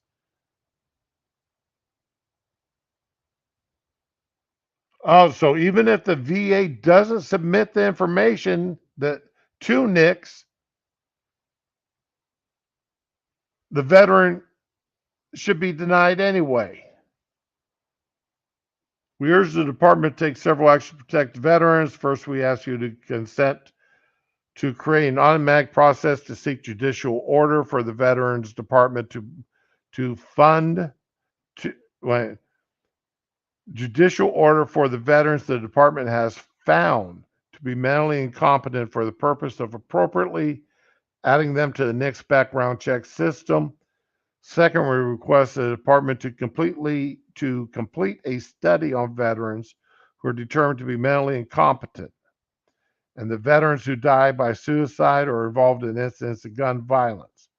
Understanding the sensitive nature of this information, this report should consist of anonymized numerical data and analysis. Next page. Third, we urge the department to make full use of state extreme risk red flag laws to flag concerning behaviors from veterans. Now, I've dealt with the VA, and I tell you what, these are some of the most liberal assholes I've ever come across. The deadly mass shooting in Lewiston, Maine is a reminder of what happens when red flag laws are not taken seriously. Red flag laws should be declared unconstitutional. Red flag laws should be declared unconstitutional, point blank, because you are not afforded an opportunity to defend yourself. You are found guilty and then have to prove yourself innocent under red flag laws. To that end, we encourage a concerted educational campaign highlighting the extreme risk protection order laws and processes available specific to the state VA facilities are located in. This information is vital for veterans and their families. Bullshit, you're talking about an unconstitutional law being enacted against veterans who have fought for this country. And yes, I do say red flag laws should be unconstitutional because you are not offered a chance to defend yourself prior to the governmental taking of your property.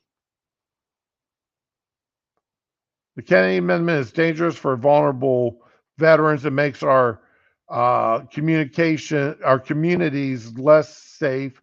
We urge you to use prior year funds to continue to submit that to the NICS system for as long as possible while the department takes emergency actions to initiate changes that will address some of these issues raised by the Kennedy Amendment. We thank you for your consideration. Let's see, Mike Thompson, Mike Taquino, Robin Kelly, Lucy McBath, Maxwell Alejandro Frost, Katie Porter, oh, that fat ass Katie Porter, that bitch. Barbara Lee, I'm not going to say what I think about Barbara Lee, and Joe Courtney. They're the primary signatures on that. Wow, what a crock of shit. I'm sorry, excuse my language, but yeah, Retro, you're 100% right. That did piss me off.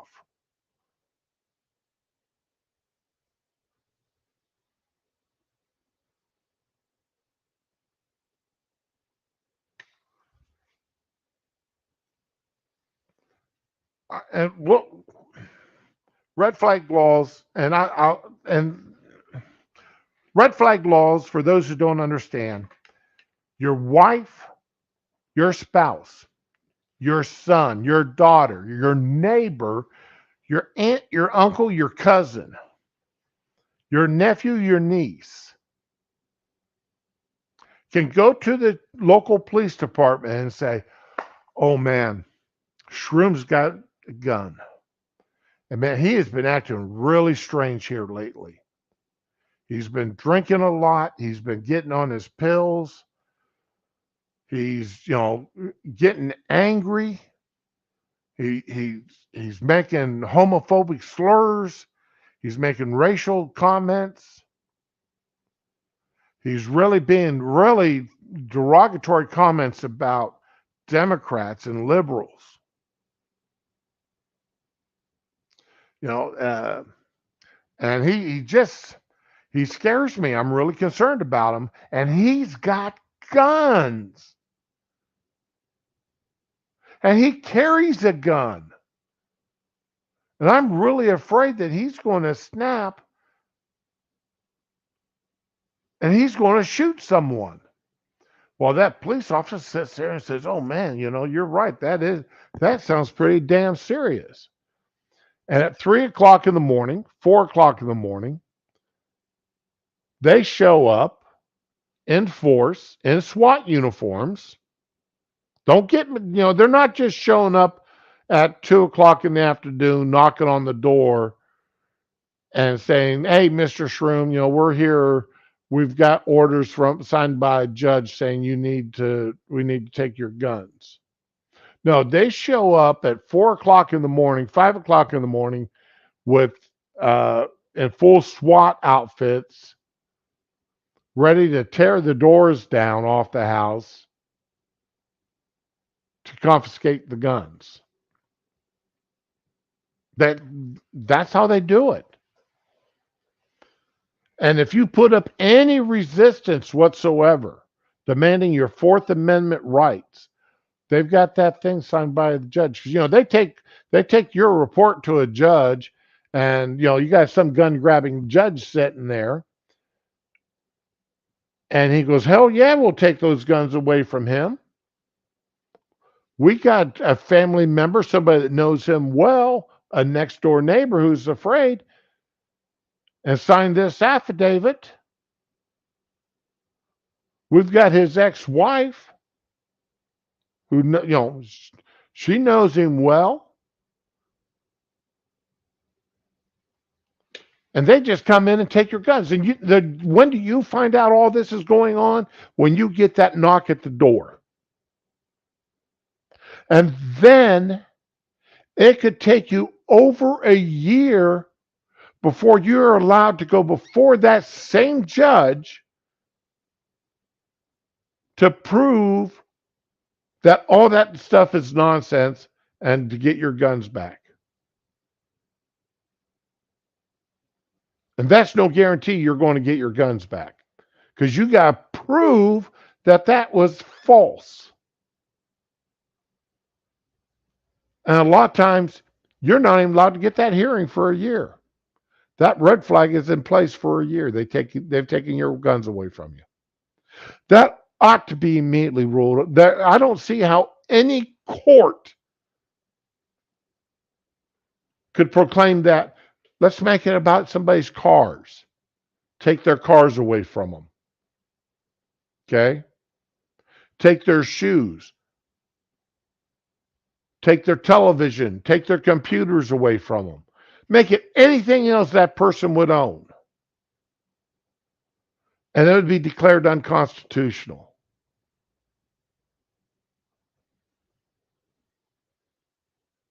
Because there was no due legal process done. You were not afforded a chance to defend yourself. And will not be afforded a chance to defend yourself for a year. How in the hell could that be constitutional under any stretch of the imagination?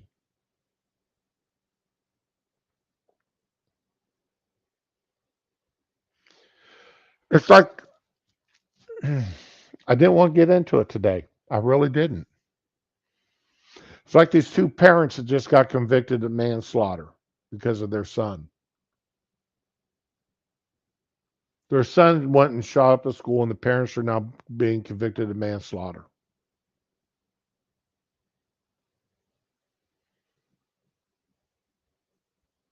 Excuse me? Excuse me? How in the hell is that happening? How in the hell is that happening?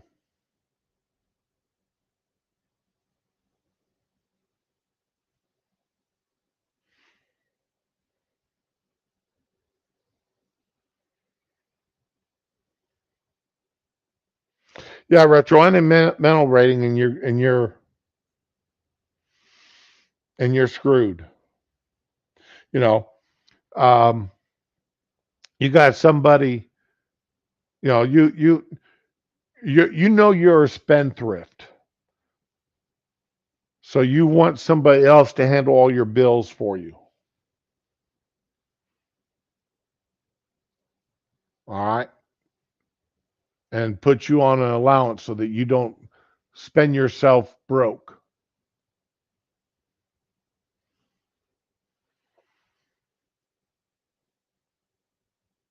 Or you're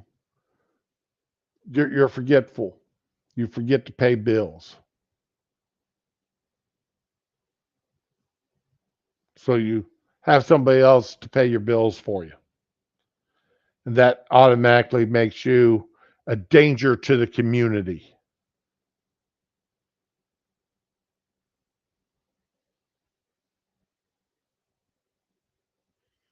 What utter hogwash is this? What utter hogwash?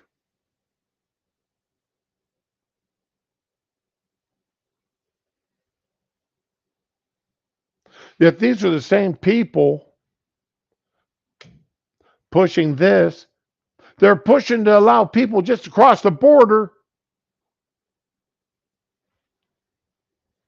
as if it doesn't exist. Sure, we want all the brown, all the illegals. We want all these people from all these countries, as long as they're not white, to come in our country.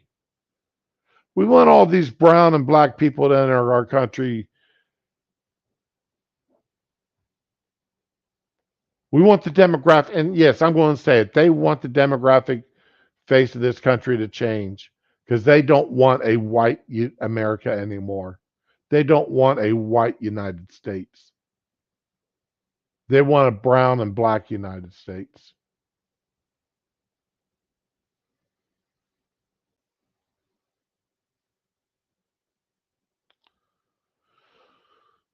These are the same. These people that give me a headache. I get a headache with these people. I really and truly do.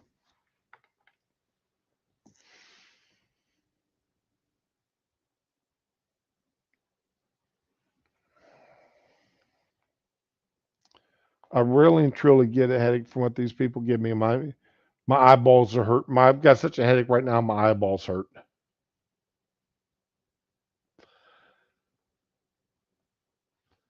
Now, retro. If we're lucky, this won't happen. But people, vote. You know, this is an election year. This is an election year, and this is one of the reasons why I cannot vote for any Democrat in any position. I just can't do it. I used to pretty much split my tickets every year. Every time I voted, I would vote for Democrats because I honestly felt that they, you know, that the person would do a good job in the office. I voted for Democrats to be tax collectors. I voted for Democrats to be sheriff. I voted for Democrats to the state legislature because I knew the person.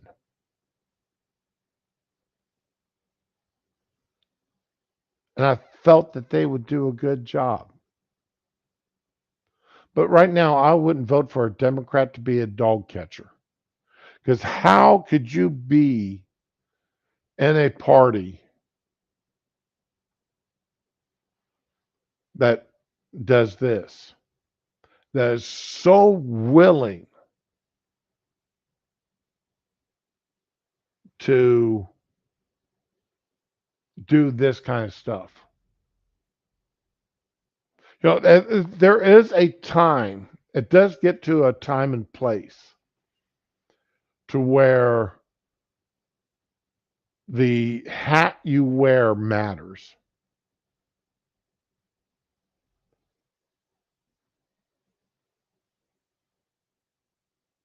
You know, is it a red hat, you know, politically, you know, with the You know, the red and blue.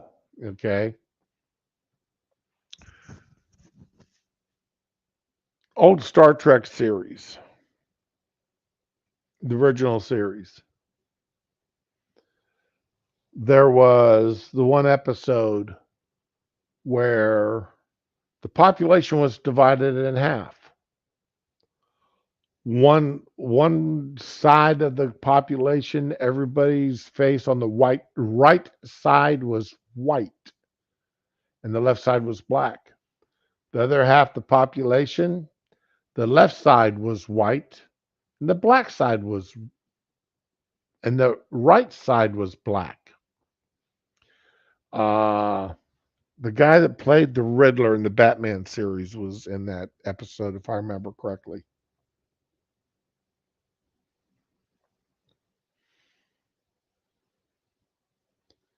In the world, all but just let that be your last battlefield, I think was the episode.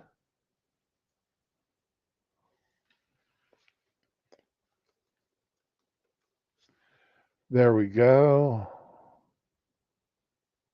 Yes, yes. Oh boy, my brain is working well today. Okay.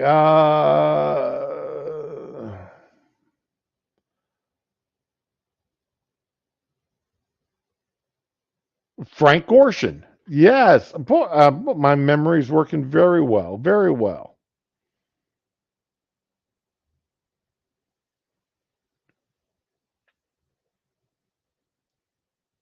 Let's see here. Let me share this real quick.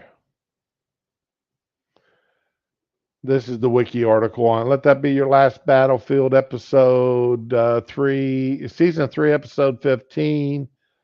All right. Frank Gorshin. All right. And Lou Antonio. All right. Let's see. They don't have a picture of it here either, do they? So, but yeah, that is the one where the people did half the face was there we go. Dun dun dun.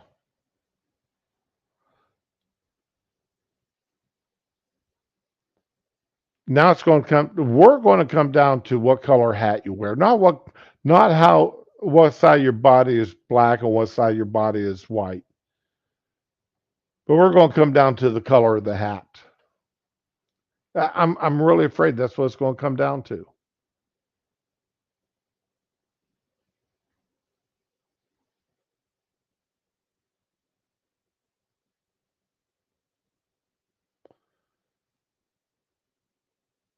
Yeah, Fury, you got that. That's pretty good. Okay, you know your election year, May riots, BLM become popular again.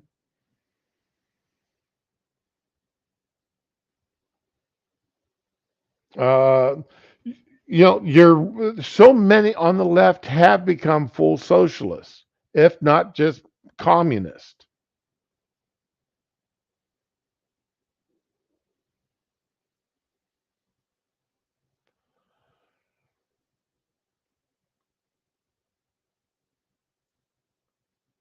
And I know it's not right. I do. In my heart of hearts, I know it's not right to say I'm going to vote for you strictly because you're a Republican and to hell with anything else. This is why I think primaries are so damned important to get out there and vote for the person who's best for your primary. But that's also why I think that regardless, I mean, Mitch McConnell should have opposition every year, every time he runs. Every 6 years, there should be somebody running in opposition to him in the Republican Party. All right. Just like Chuck Schumer should have somebody running against him. Nancy Pelosi should always have somebody running against her. There should be nobody safe in their seats. There should always be opposition within the party. Within the party. Not just without the party, well, I'm the Democrat, so I'm going to oppose I'm going to oppose McConnell. I'm the Republican, so I'm going to oppose Schumer. No, that's not what I'm saying.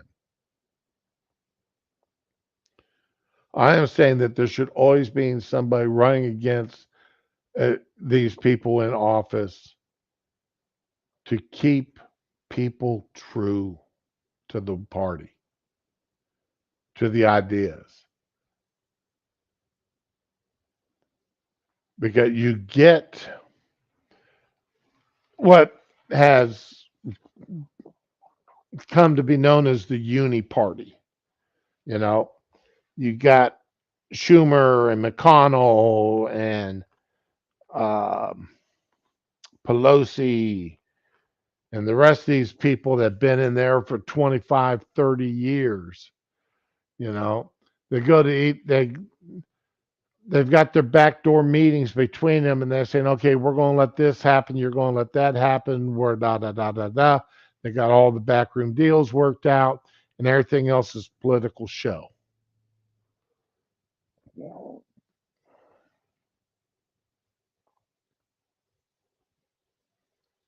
And as long as they're getting their paychecks and kickbacks, and they're able to build up their stock portfolios and everything else, and become multimillionaires in a matter of a decade, to where they're buying a $30,000 refrigerator to keep $25 a pint ice cream in them. They're happy campers, and to hell with everybody else.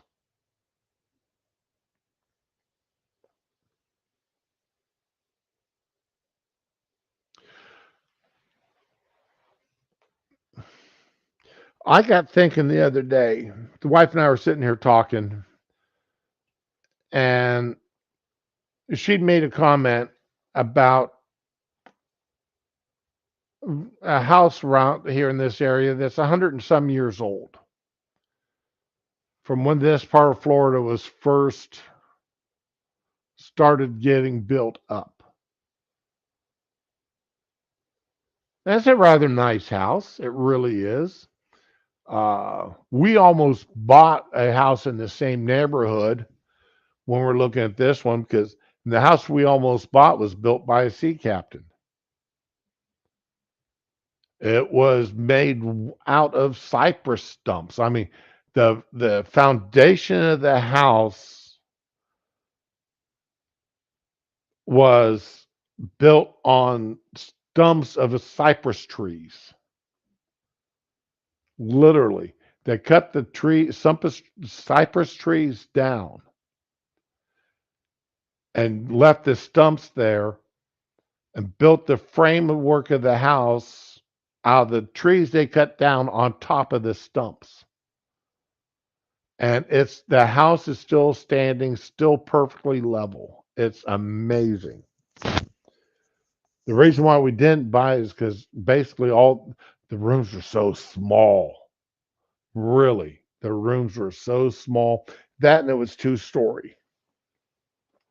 And I did not want a 2-story house.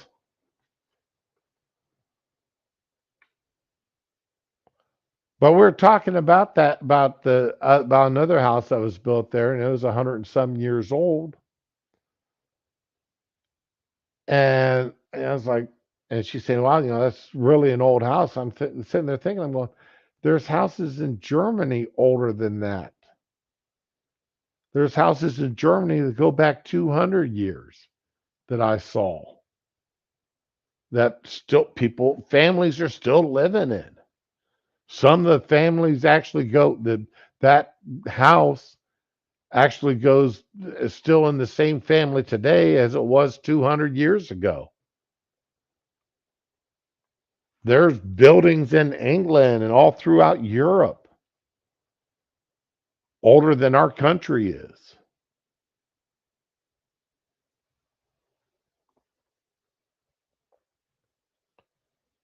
And those houses are probably going to be around after this country falls at the rate it's going. I know this is a bit dark now, but that was one of the thoughts I had when we got talking about it. You know, that's how my brain goes sometimes. We're not going to, yeah, you're right. Everything to the right of Stalin is the N word.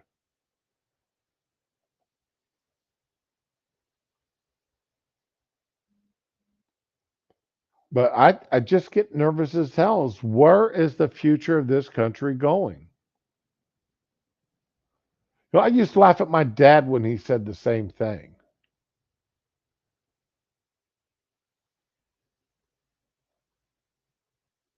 Because I was too young and dumb to understand what he was trying to teach me, what he was trying to warn me about. And my dad was a Democrat. I remember when he went, the first time he went to register to vote, I was in the Air Force. I was the first person in my family to vote Republican. And that's when I voted for Reagan the second term.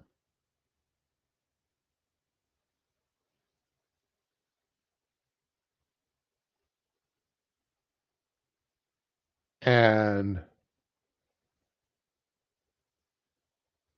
you know, it was just, I just couldn't understand. I mean, and then, you know, when he went to register as a Republican to vote, they couldn't find the paperwork to register him as a Republican because that was completely separate paperwork back in the day to register as either party. Because there was nobody in the town as a registered Republican. There were no Republicans in my hometown. They were all labor Democrats.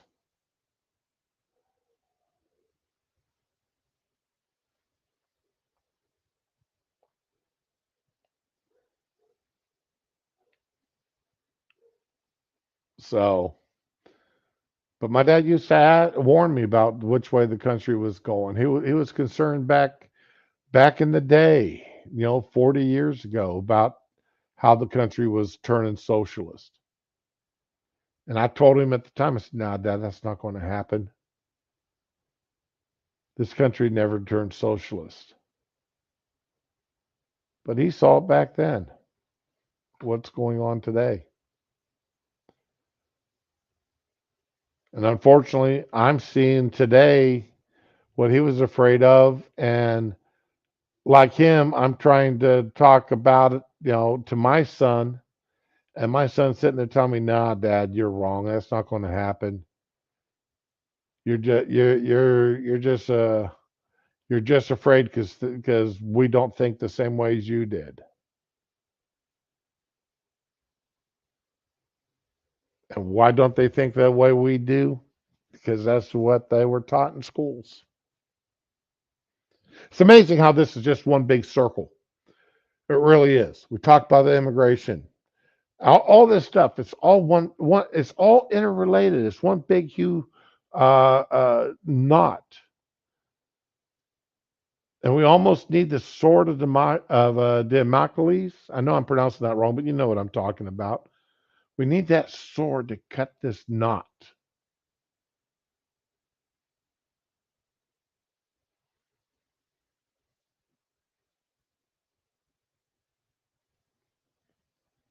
We need some, you know. I want fill, you know, for taking my wife to the airport, I needed to fill up with gas, fill up my truck with gas. I first got that truck a couple years ago. I could fill it from a half a tank for under $20. At a half a tank yesterday, it cost me $39.89, 88 cents, right in that general. But 39, let's call it 39.88. Fill up my, you know, but 4 years ago, it was $20.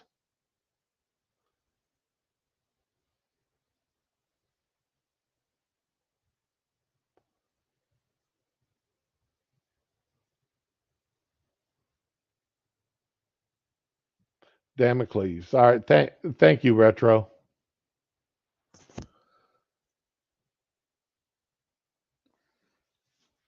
Grocery shopping. I'm scared to go to the grocery store anymore. I really am. I bought groceries to last, since my wife's out of town this week until Friday. She won't be home for me to cook for until Saturday because I'm picking her up Friday evening. So, she won't be hungry or feel like eating when I get her home. I'll have some sandwiches or a nice salad prepared for her. So, I mean, I'm just looking for myself. All right. Now, just cooking for myself, man, no, I don't normally do it. I don't normally cook for myself.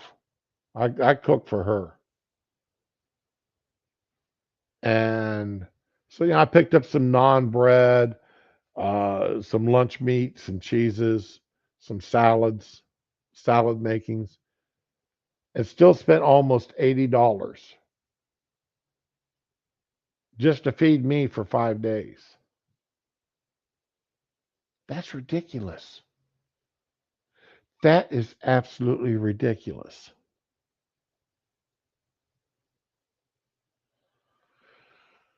Oh, I'm nervous.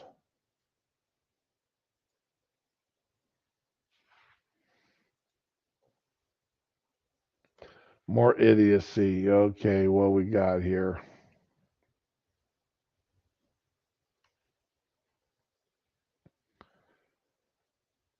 Bar exam will no longer be required. What the hell?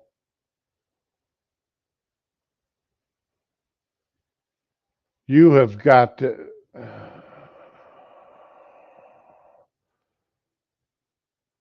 New York or Washington State. Close that, close that, close that. Supreme Court bar exam will no longer be required to become an attorney in Washington State. Well, hell, they allow, I mean, even Florida allows illegals now to become attorneys.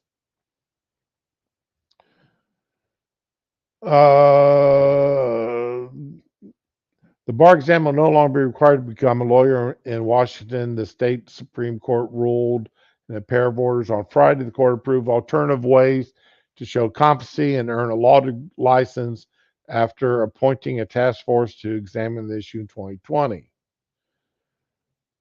The bar license server task force found traditional exam disproportionately and unnecessarily blocks marginalized groups from becoming practicing attorneys and at best minimally effective for ensuring competency.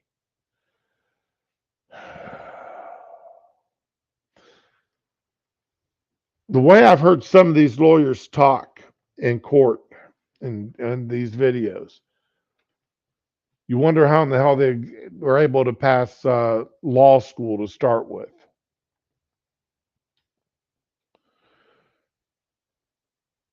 These recommendations come from a diverse body of lawyers and private and public practitioners, academics, and researchers who contribute immense insight, counterpoints, and research to get us where we are today. Well, one good thing, these lawyers who couldn't pass the bar can't become lawyers in other states without passing their bar exam. So Washington State's going to be known for having shitty lawyers, and most of them won't be able to pass the bar in another state.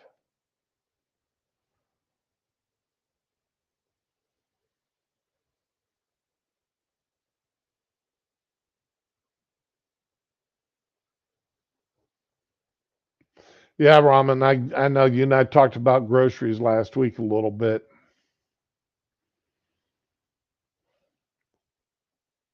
The prices for making a salad. All right, guys, we're coming up. Well, it's been over 2 hours now. I've got to get my infusion done. And I've got some other things I still need to do today. I should be already finished with my infusion, but taking the other half, the better half, to the airport ran priority over running needles. So I want to thank y'all for coming. I appreciate you. Retro, once again, I appreciate the advertising you did for me on X with Monkeys Group. I do appreciate you on that. And I want to thank everybody for coming out and listening to this train that has no tracks. Y'all have a good day now, okay? And as always, be with the ones you love and love the ones that you're with. And have a good day.